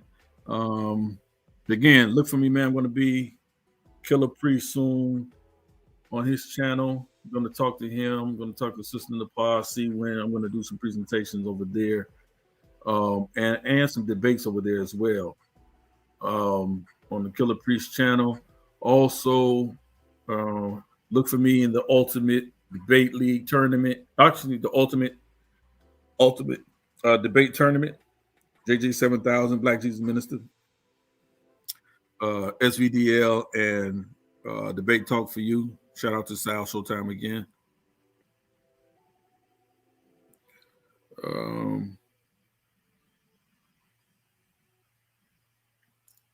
Let's get into that. As well as I'm working on my next presentation right now, man. I just really want to just a few more things I got to put together that we're going to be bringing out and dealing with that, man. So again, man, I appreciate y'all for tuning in. And man, we've been on for a minute, but I wanted to get that presentation out, man. So peace and blessings to y'all, family. And this is the No Friend Zone.